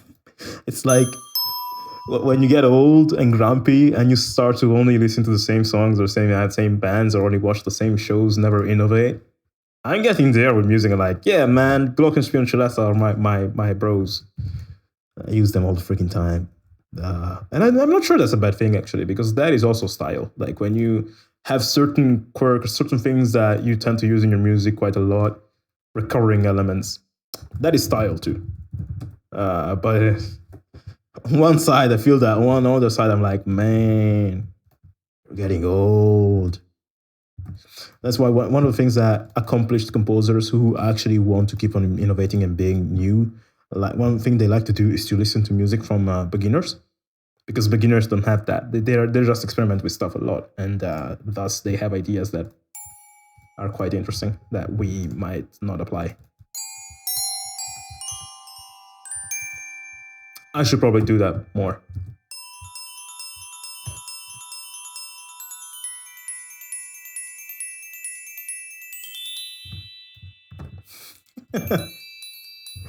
Oh, damn, that's too high. Probably Celesta will be better though. I like these instruments like Celesta and Glockenspiel because their range is so high that they will not dirty your mix, even if you do fast things like that. But you can hear them though. Because they're so high and sharp, you will hear them over everything else because few sounds go so high.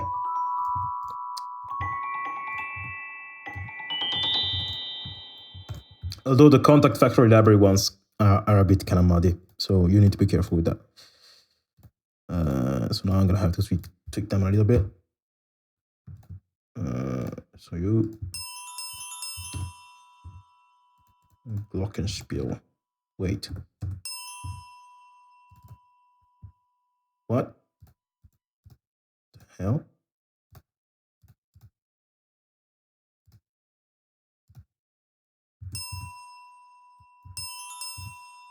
That's odd.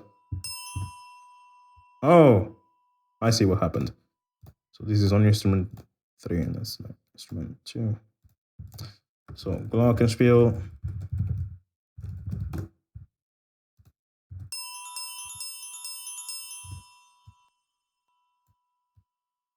Also, I'm gonna do this maybe to tone it down a little bit.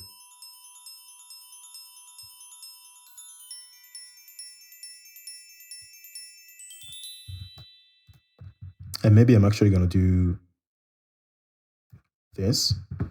So it starts like this with no Glockenspiel, but it does play on Celesta.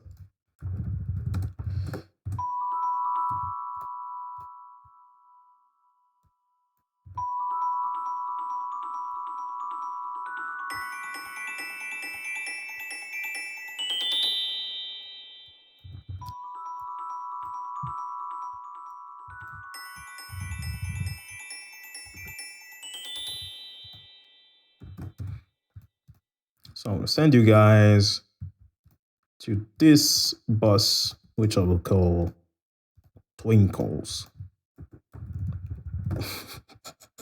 Because I don't have a technical name for this kind of instruments.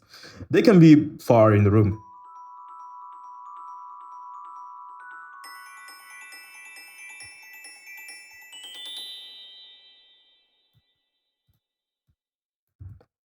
That's fine. Need to increase the buffer here because my computer is already kind of straining.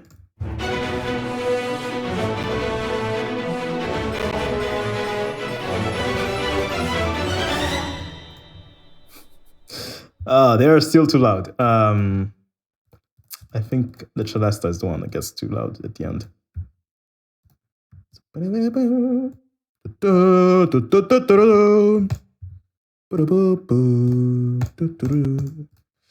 How are you guys doing?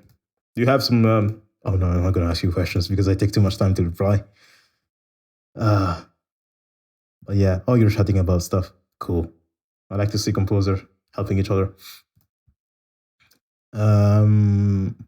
Okay, I'm gonna continue, save this. I'm gonna leave that on strings too.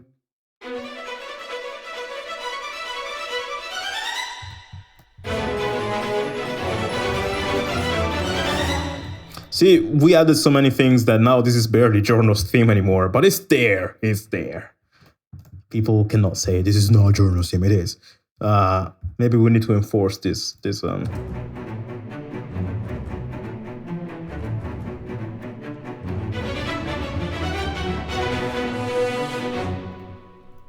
So I'm gonna do...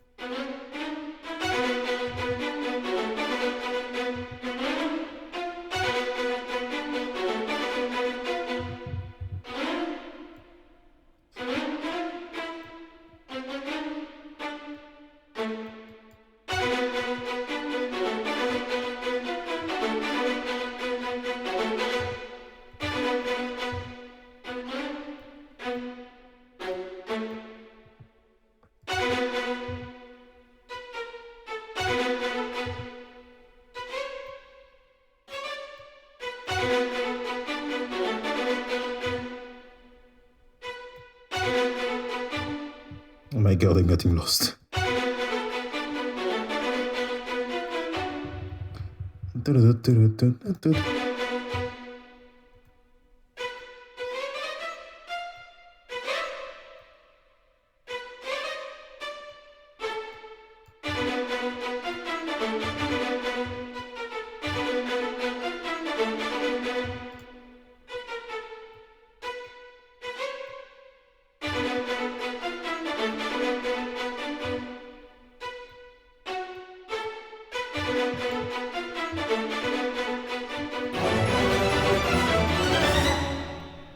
Jesus Christ.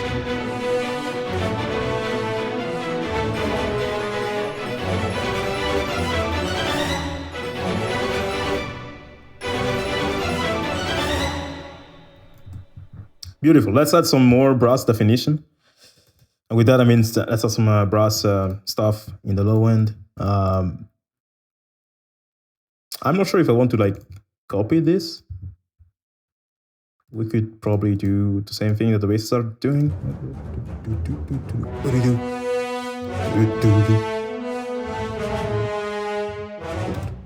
We could try that. It's not a bad idea to do some lazy composing where you do some loads of copy paste. Actually, I'm appreciating now the better I become as a composer, the more I'm starting to appreciate that simple ideas actually are the ones that work the best.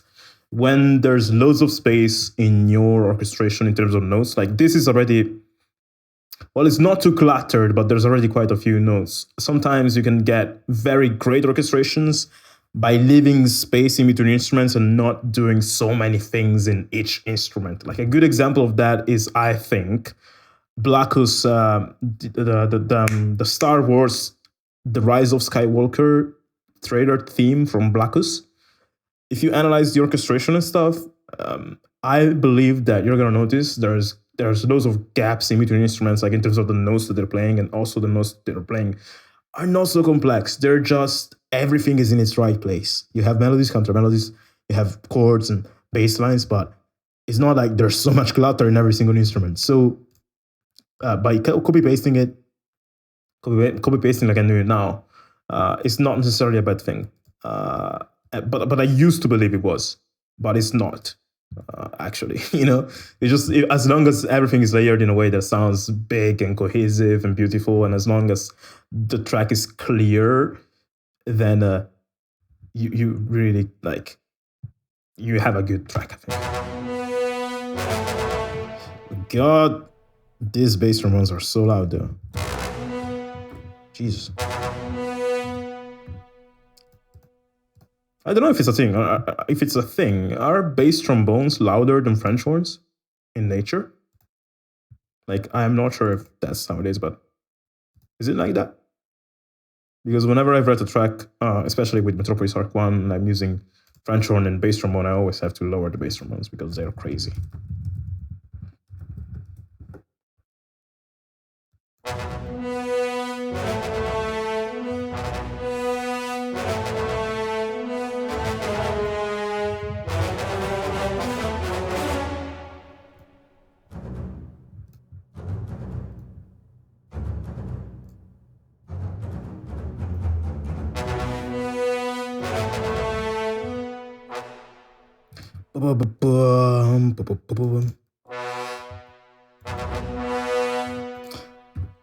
I'm not sure if I want to do that.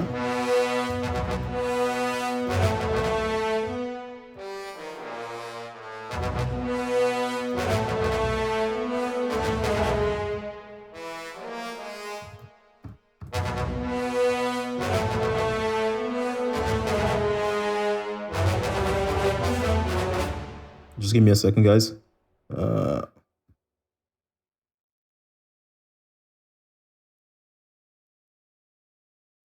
Just one sec, sorry.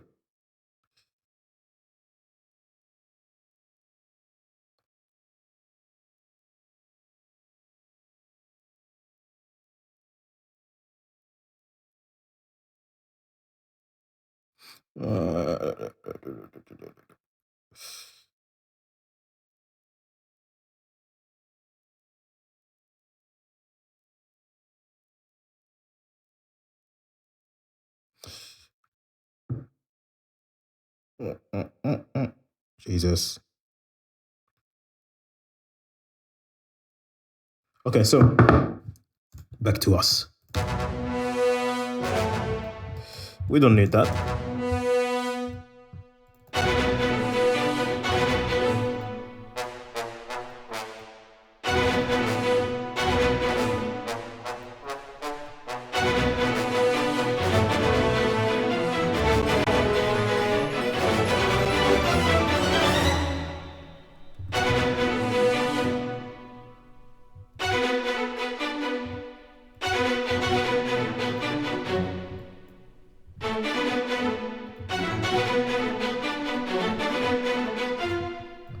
Ooh, I like this. So if we move the cello up one octave, then it's gonna free some space in the lower octaves, in the lower range, sorry. And that's gonna leave space for the French horn to soar.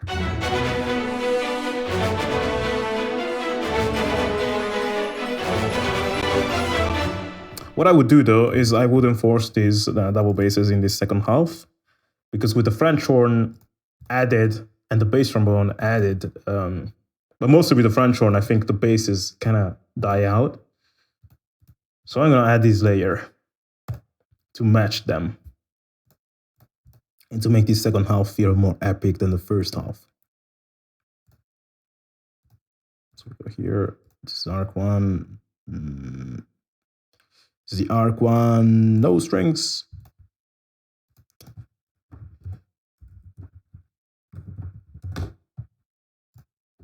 And you guys are gonna do exactly this.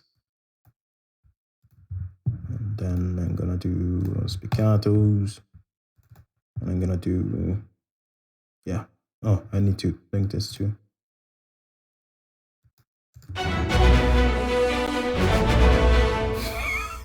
Damn, okay. This is completely different now.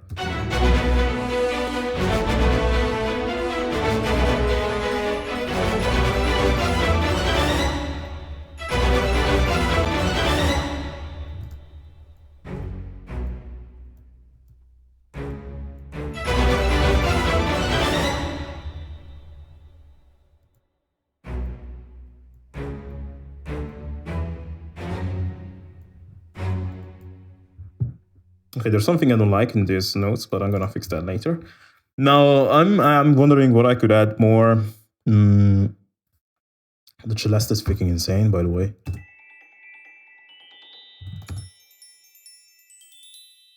Or it's the glockenspiel. I don't know. There's.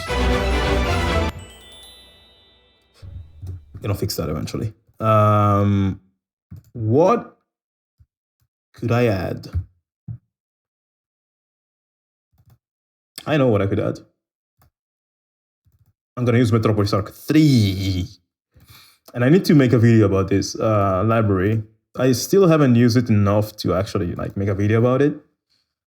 But it will come eventually, I swear. It's because it's very specific, the sound you have with this one. If I wrote a track like Bloodborne again, I would use it and it would make it sound insane. For that kind of music, it's the best. But for general music, I would only use this for more like transitions and percussion. So that's what I'm gonna try to do now. This is Storm Ensemble. I want to do like a crescendo.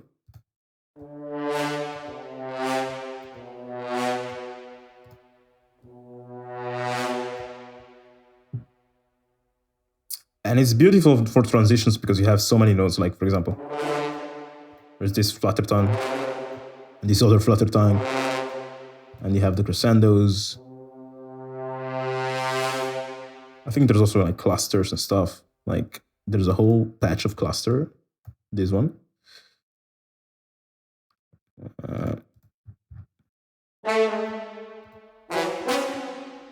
Just like insane.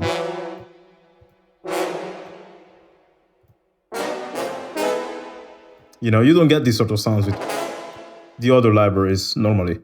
You know, and there's also like tempo patches where you can do some very interesting, ominous kind of like.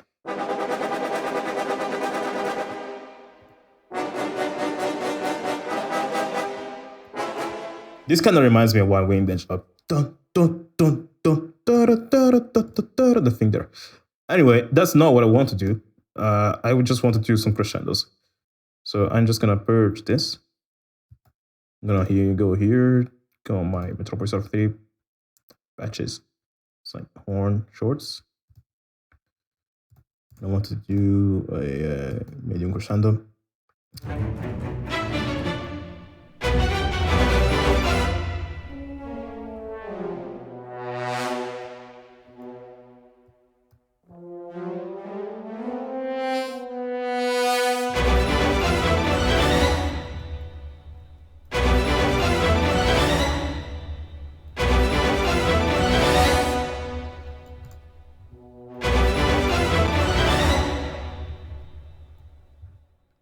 And I'm gonna do the same thing actually with some strings in Arc 3, low strings. So orchestral sections, low strings, multi. Wow, I'm adding so many instruments here. It's crazy. There we go.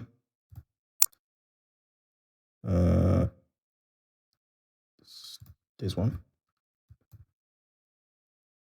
I can just copy paste that, I suppose.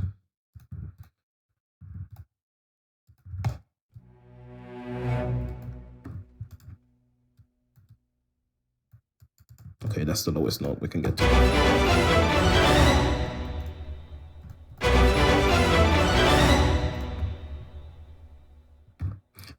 Damn, those twinkles. They're so loud. Why?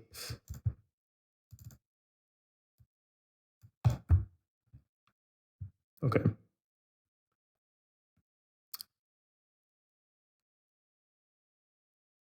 Here we do the melody from Zelda.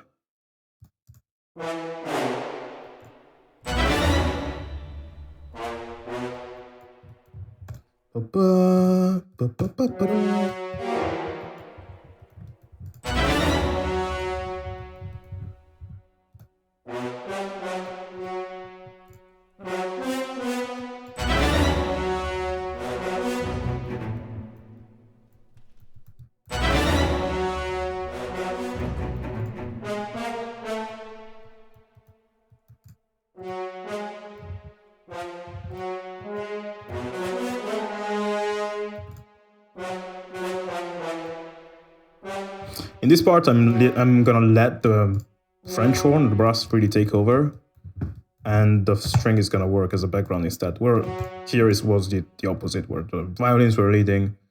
Here, the French horn with the counter melody is like, "Hey, I exist too," and then in the second half, it's gonna be French horn only, and the strings in the background.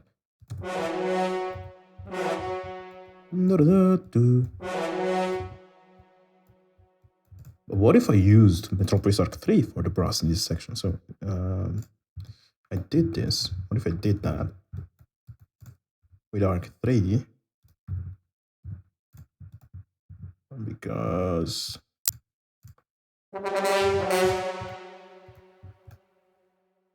where's the crescendos short? Sounds so beautiful. Where's the shorts? Okay.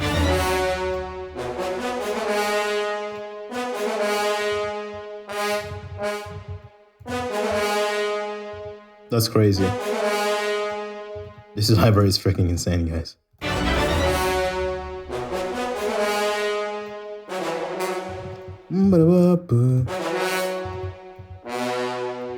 If anything, I think it's too loud.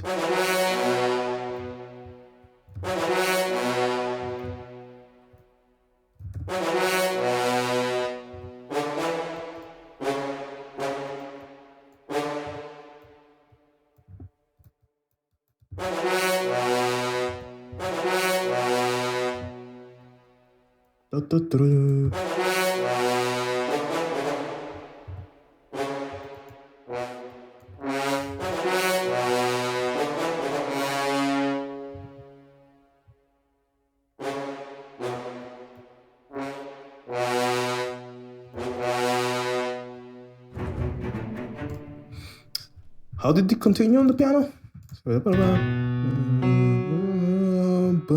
Right, okay, then it was the Star Wars part. This part will be cool to do, but with choir. Or something.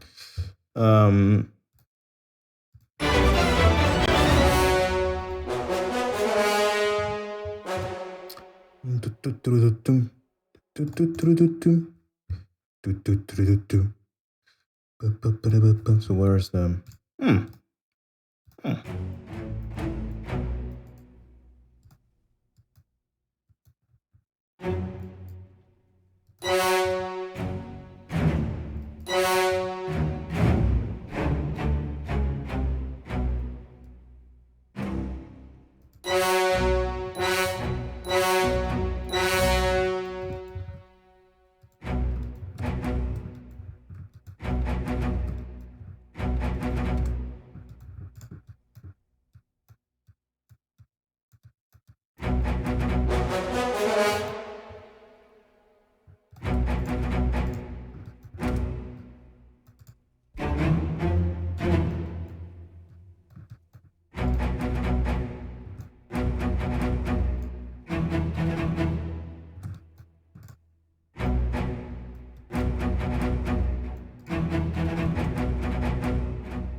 boom.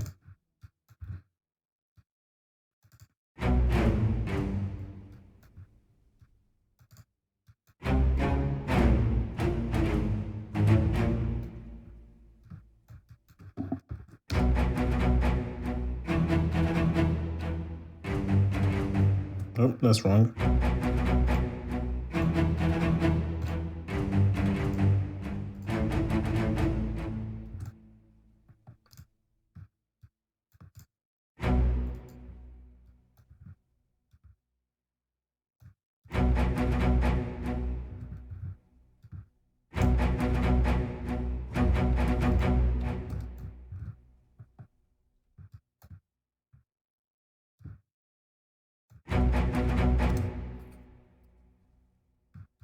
I want to do like just like a string melody. I'm gonna use studio strings.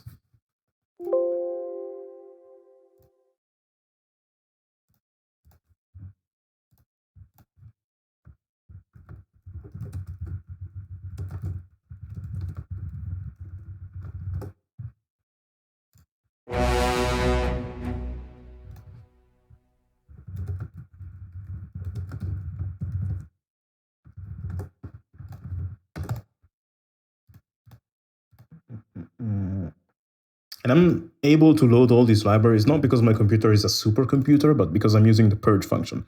So you see now I loaded Cinematic Studio Strings and it said 700 megabytes for this instance of Cinematic Studio Strings. That's a lot, but I'm not going to use all the samples and all the articulations and all the dynamics and all the settings that is available in this library. So there's no need to have the whole patch loaded in. I can go here, say, purge all samples. It's going to remove all the samples loaded in my RAM, and it's going to only use the ones that I actually use.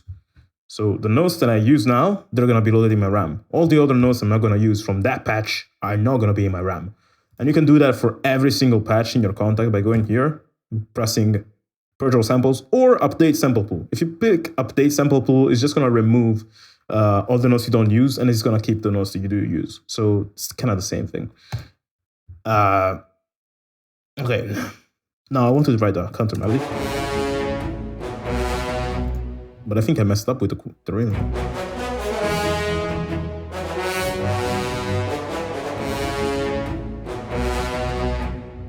Okay.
Wow, there is so much difference in between the libraries I'm using.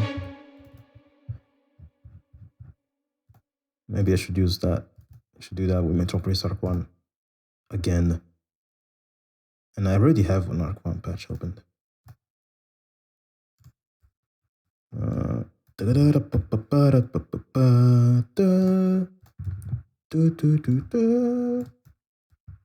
Just writing random ideas that come top of my head.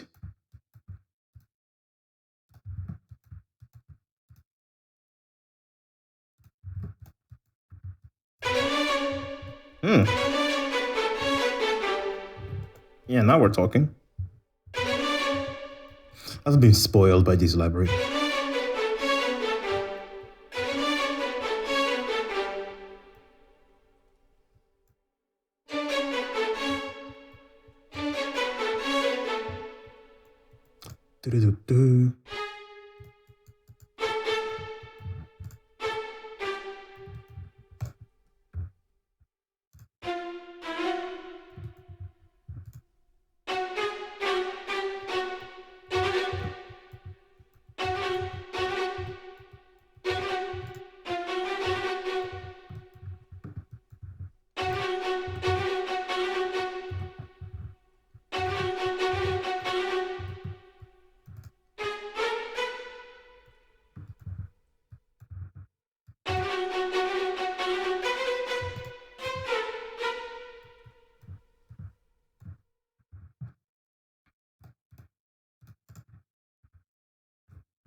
Here I'm going to do chords with the French horns.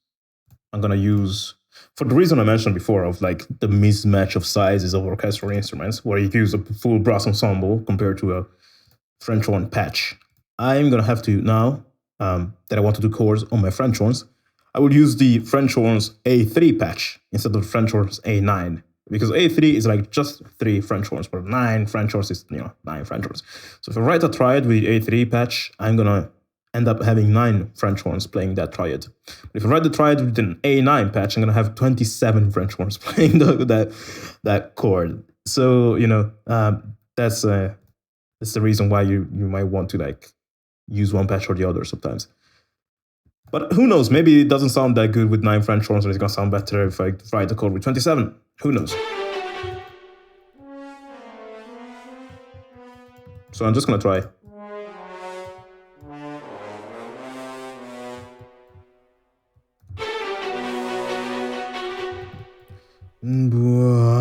I want to do like.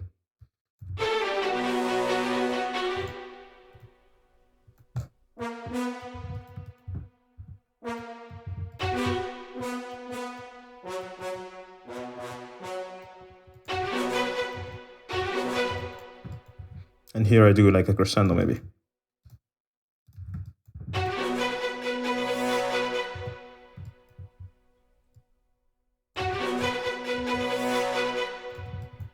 Too short. Too long. That's the issue that I have with the crescendos of Metropolis Arc 1. The 3 doesn't have that issue as much because you can choose between like crescendo like short, mid, and long, but on the Arc 1 it's like short and long, and there's nothing in between, and sometimes it doesn't really match.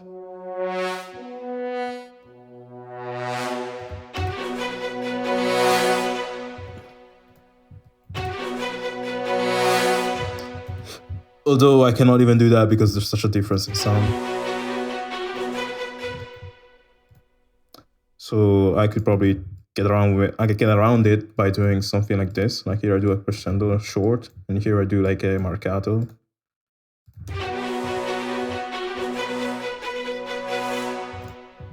Or I could do like a sustain and tweak the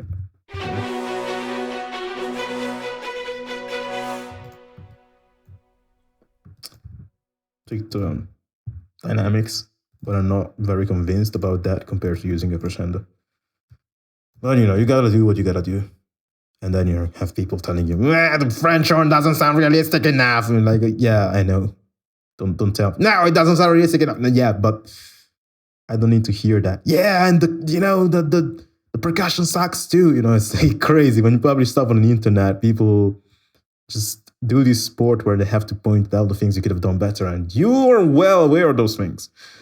And constructive criticism is very important when asked to people who actually write music themselves, and they know what they're talking about. But if like Shitty Pants 69 writes you a comment on YouTube, doesn't mean that he's an expert on music. So sometimes I really just don't take that in.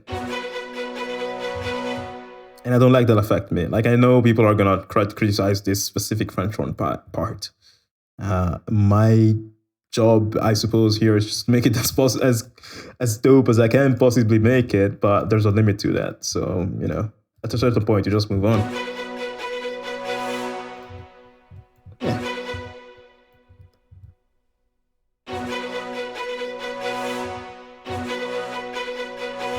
Another thing I could do, though, is probably crossover in between articulations. Now, that's one thing you can do with Metropolis Arc 1 and with these libraries from orchestral tools, but I don't know how to do it with PRSO Articulate, actually. So I'm not gonna do it. I'm just gonna leave it like that, and that's it. I want to save, and then I want to maybe add the choir that I wanted to add. And damn, guys, I'm gonna have to go soon, actually. Damn. I hope you had some fun on this live stream. And that you learned something, obviously. Now,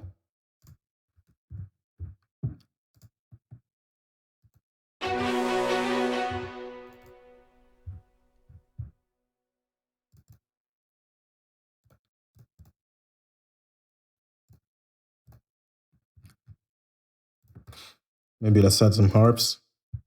I sometimes have the problem where I get lots of ideas for stuff that is actually not the main melody. Like I try to add too many things to embellish the track. Way too many, way more than I should have. So now I got an idea for an arpeggio to add here. So I'm gonna add that, and then I don't know if I'm gonna keep it. But it's this.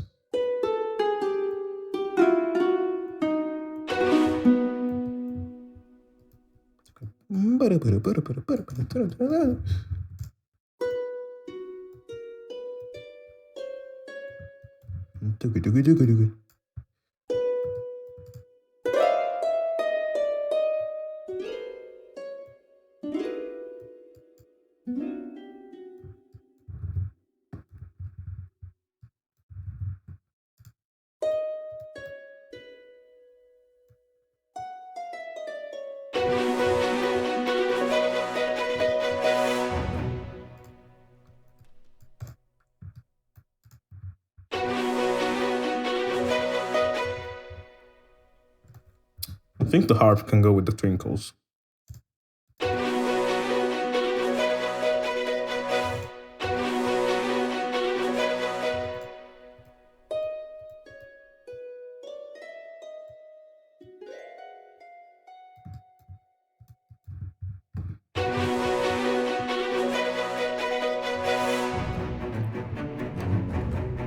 I will do a track review for followers and stuff, live stream. Maybe this week. I'm not sure when.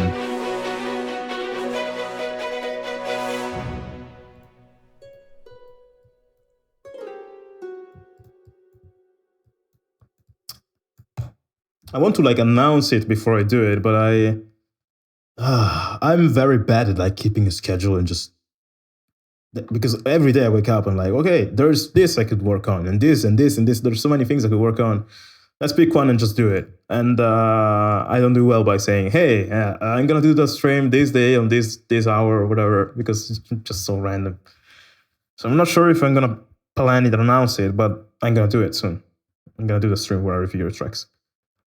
So here I wanted to do the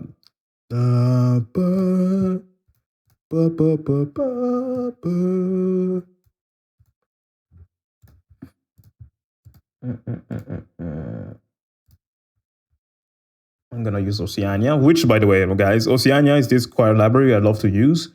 Use it quite all the time. It's from Performance Samples, and right now it's on sale at I think $70 on the Performance Samples store. And honestly, for $70, this library is a steal. I would recommend it to anyone who writes orchestral music, epic orchestral music especially. You can hear it pretty much all over my music. Before buying it, I used the choir of Metropolis Arc 1. I still use it a little bit, but after getting Oceania, that's mostly what I use for my choir marcatos and sustains and staccatos. It's just that good. So I highly recommend it to check it out.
I don't know if I want to repeat that melody twice. And I'm also obviously gonna layer this. I'm gonna have a lower layer of male choir, which follows that main melody, but also harmonizes it. Just to make the choir a bit more substantial. Because increasing the volume is not the only answer to making something stand out. Sometimes you might want to like beefing it up with actual notes and layers. So women choir, Oceania, men choir, Oceania.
Okay, one thing at a time. So.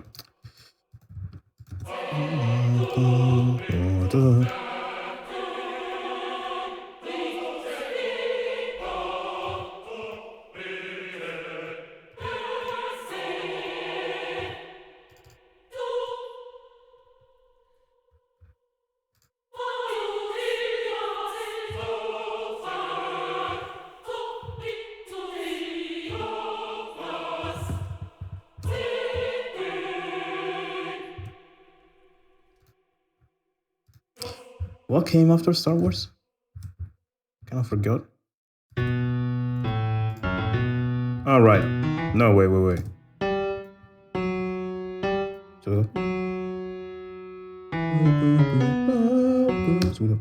So it's kind of different from what I wrote. So it's like,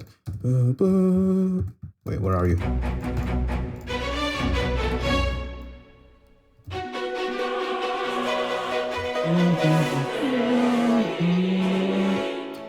Okay.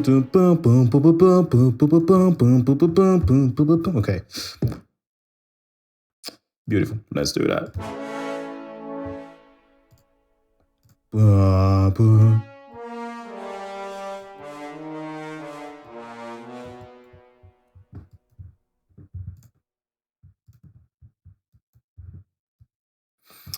I'm kind of going all over the place. Like there are some parts in this part that I did not orchestrate well as here. Like I'm getting ideas to progress forward and before I even add the details everywhere. So yeah, this is sometimes my way to write music. Like write the ideas in the order they came and not in the order of actual the arrangement, if it makes sense.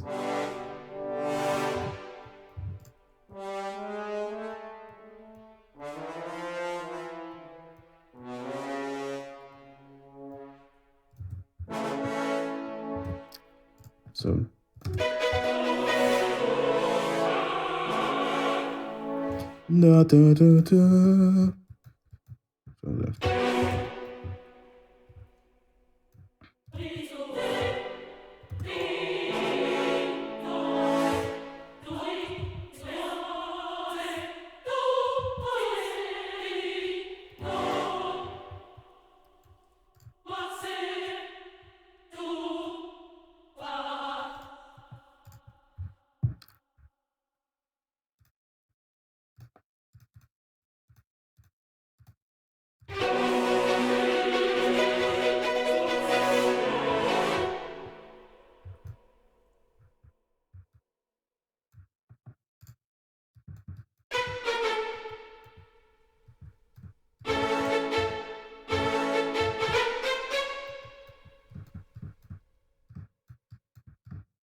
Blah, blah, blah, blah, blah, blah, blah, blah.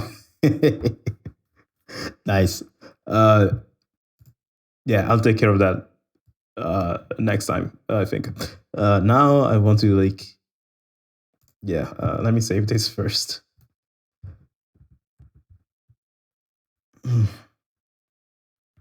What would happen if you put the Star Wars part just a half step higher, just for fun? I don't know. I don't want to discover that.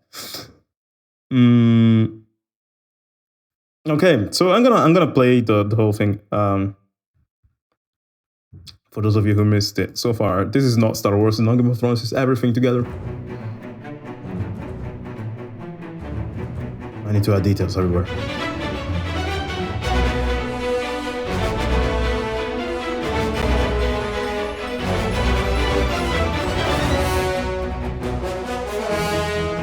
Zelda.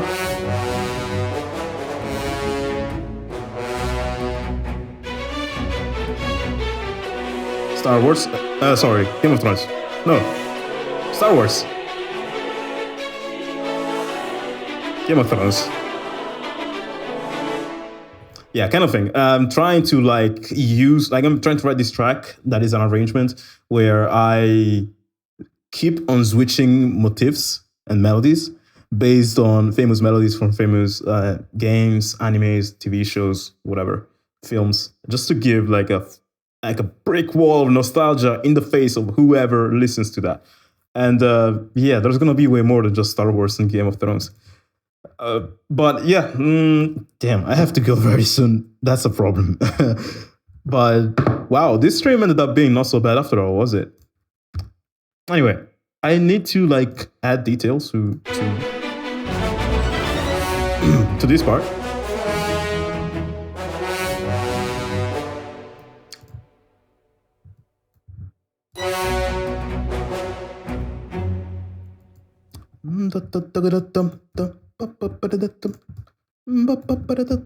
Let's do that.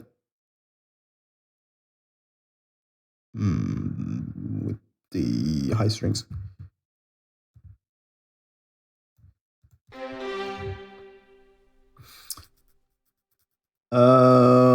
Twinkly Cogos.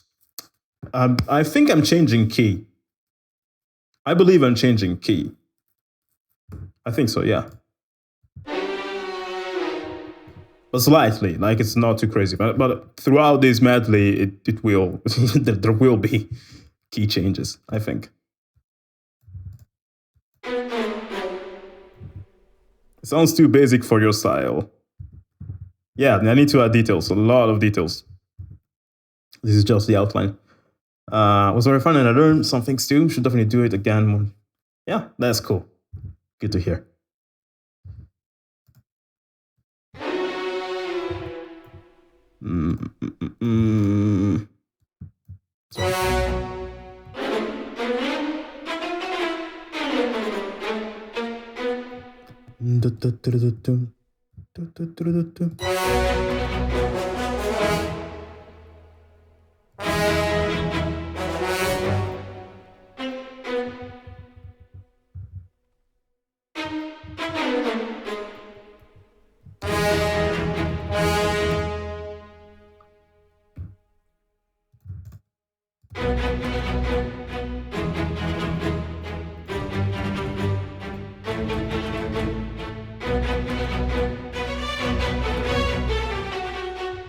I love that melody, this one. So before I was talking about sometimes when I write my music, everything sounds like shit, except for certain transitions that compel me to finish the track. I don't think this track sounds like shit, but this transition is actually one of my favorite parts.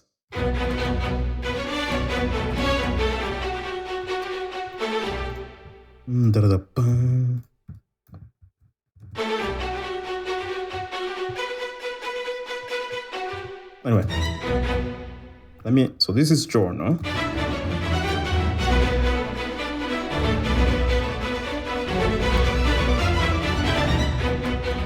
And this is Dark World from Zelda. Dark World.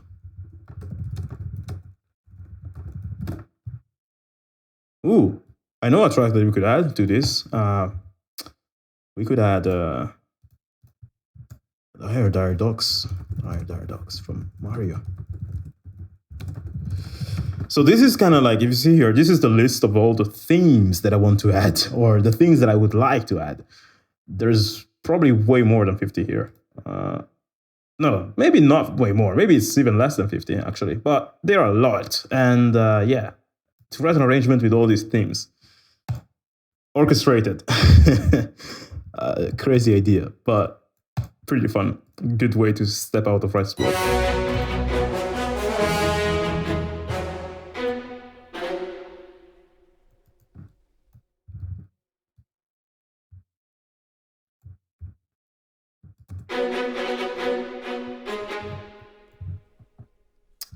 I'm gonna try to add a middle voice in between the low strings and the high strings. Maybe with the cellos of Fluid Shores. I don't know.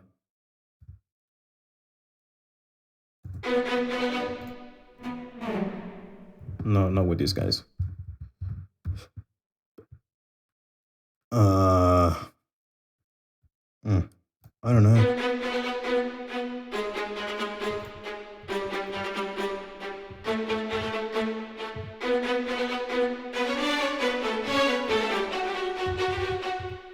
I love that passage.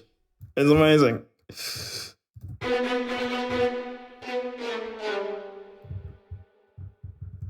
Okay, screw it. Let's do it everything in Mark 1.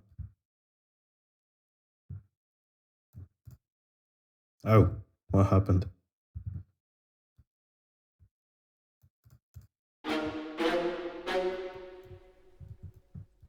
Bum, bum, ba-da-da-dum, dum.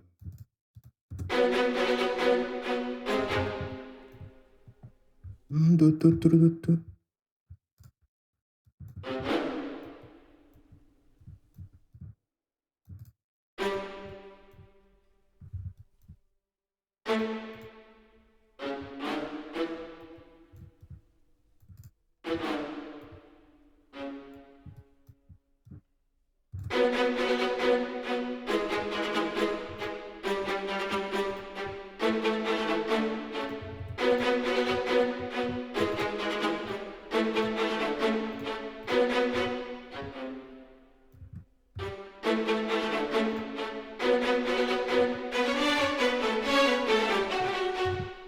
Maybe I should add that too on the lower voice.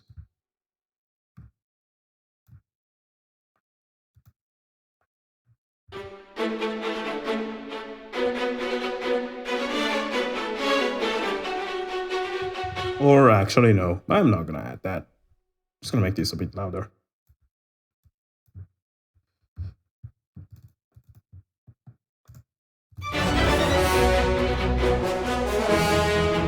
I just love the brass so much. Oh my god, it's so great.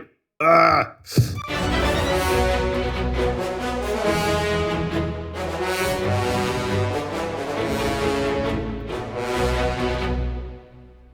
Oh, but this is a horn ensemble. It's not French horns only. Oh, okay. I thought it was French horns only. That's why it sounds so glorious and big. Oh wait, no, it's horn ensemble, not brass. Sorry, I had a moment where I replaced the horn with brass as a word. This is French horns only. What the hell? I thought it was like bass trombone in there too. What if I had if I layer some bass trombone too with that? It's gonna sound probably ungodly. Low brass, short, and this goes to. Let me do. Oh my god! What? No! Wait. Okay, so you go lower. No. No. No.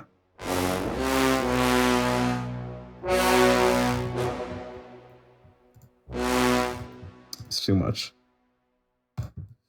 I might do that with the normal bass trombone patch from Arc 1.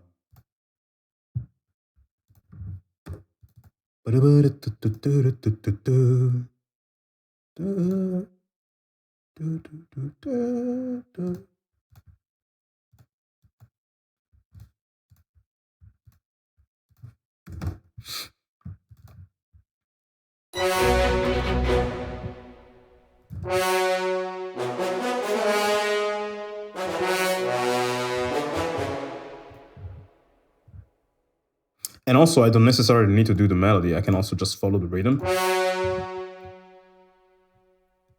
and do something else. So I suppose that's what I'm gonna do, actually. This become marcato shorts. This will be staccatos.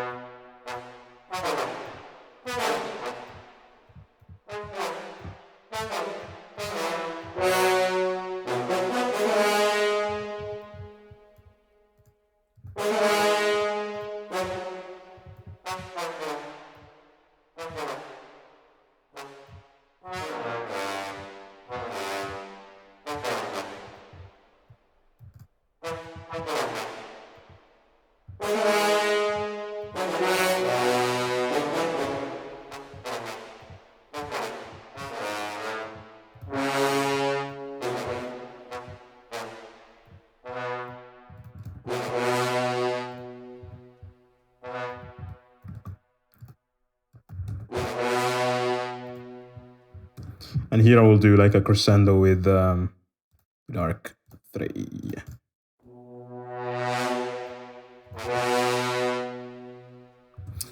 This library was gifted to me, by the way. When I did the interview with Orchestral Tools, they sent it to me as a gift. They were so kind. And the Orchestral Tools team is just amazing. I thought they were going to be, I don't know why I had this image, they were going to be super serious people. Maybe because they're Germans and I thought German people were super serious. I had a lot of fun and we kept on cracking jokes. And just a young team of people who have dreams and ambitions and they're freaking creative with what they do. Amazing people. And they made this gift to me. So I have to give back and just show the library to you guys in a video and stuff. But first I want to use it a bit more to get familiar with it. And then I will tell you about it. But honestly, like their products are amazing because of what I tried so far. And they're also amazing people. I love that company.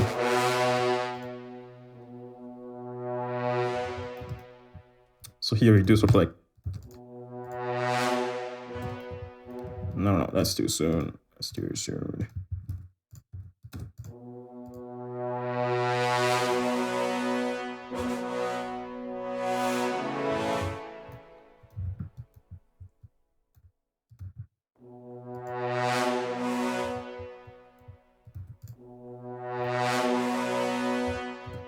Okay, that's better.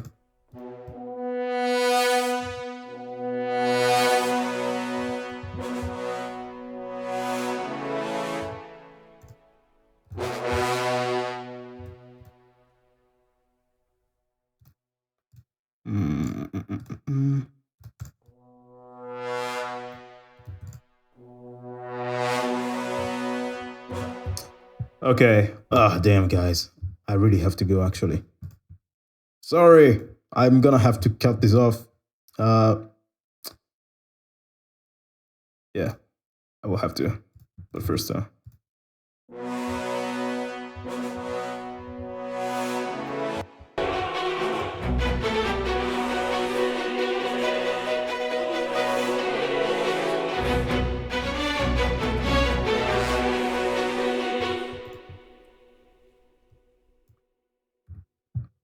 I have an idea. Where's okay.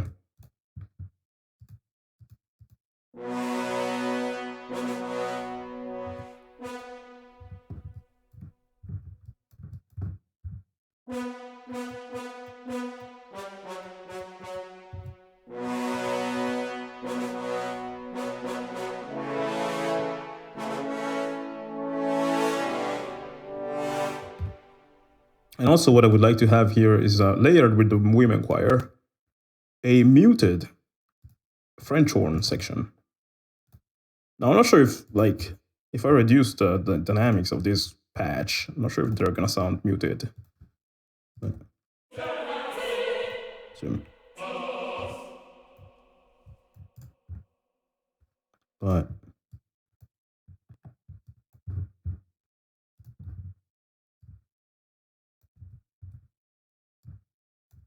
just gonna have it there.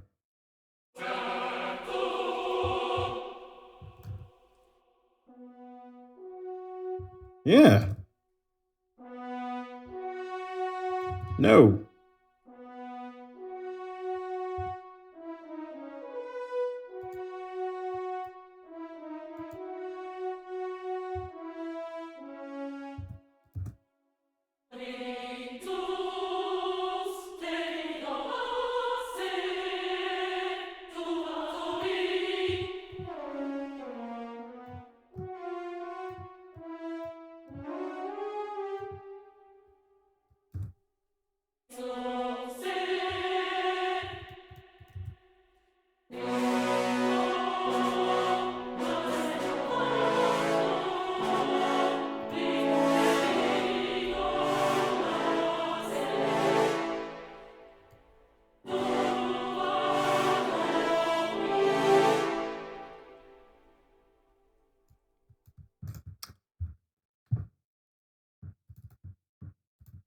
Hmm.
Whatever.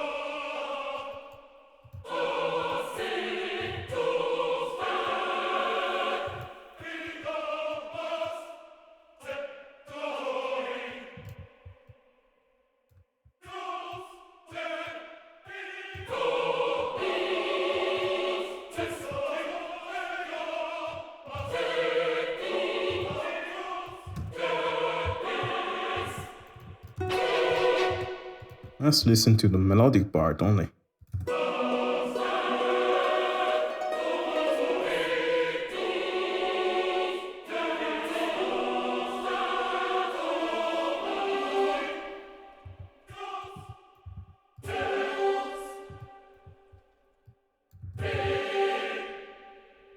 This part is interesting. There's a lot of tension.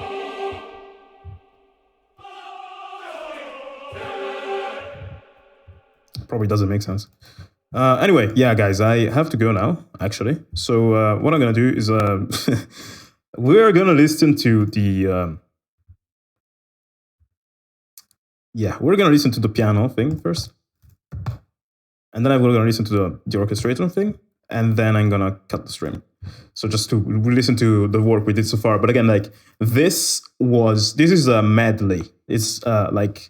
A medley is when you use many different motifs. Usually they belong to the same movie. Like the ending credits song of a movie is where they use all the motifs in like 8 minutes. That's a medley. But I'm trying to make a medley using motifs and melodies from different games, animes, and films that people who were nerds grew up with. So this is, I started with writing those melodies and motifs on piano, just the motifs and stuff in succession. And then now I'm trying to orchestrate that. And then if this ends up sounding good, I'm actually going to prolong that to like a 3 or 4 minute piece. But so far, this is what sounds like on piano. It's the basic melodies.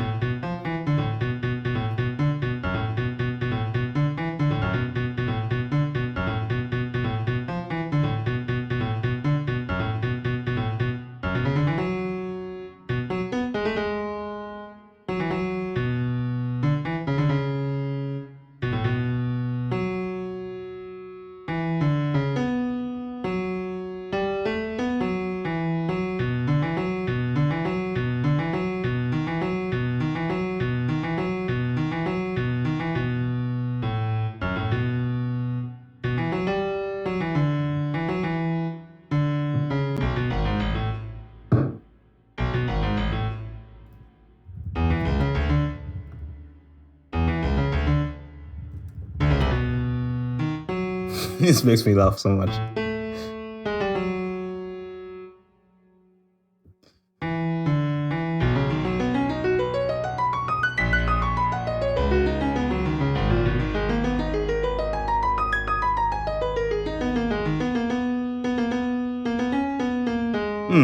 That's gonna be an interesting transition. Gonna be interesting transition too.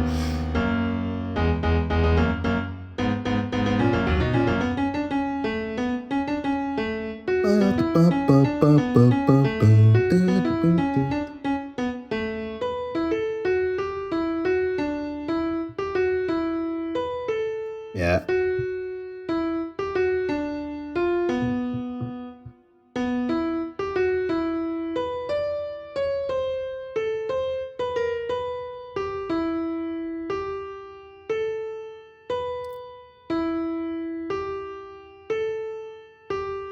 And that last one is Assassin's Creed. But anyway, so that's the piano idea, and this is what the orchestration I wrote so far, which is not complete, but this is what it sounded like.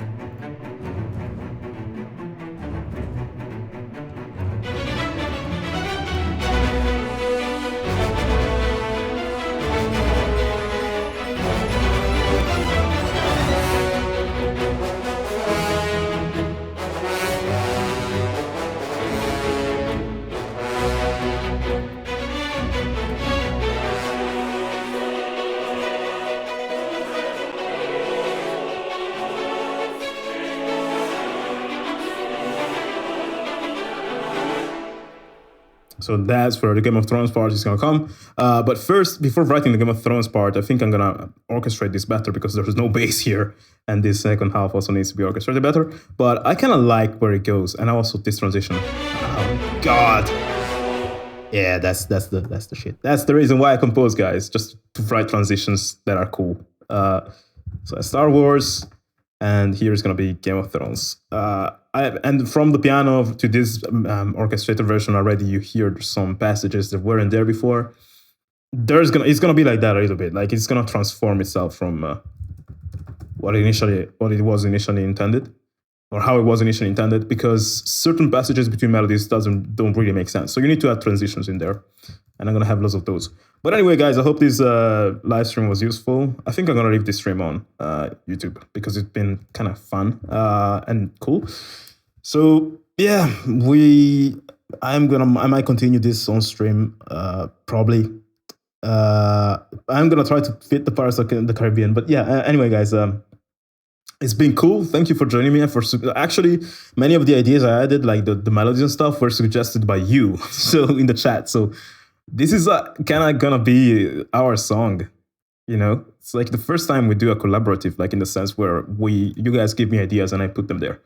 So yeah, that was cool. And I suppose I'm gonna see you guys in the next stream, or next tutorials or videos or whatever it is. So thank you for joining, and goodbye.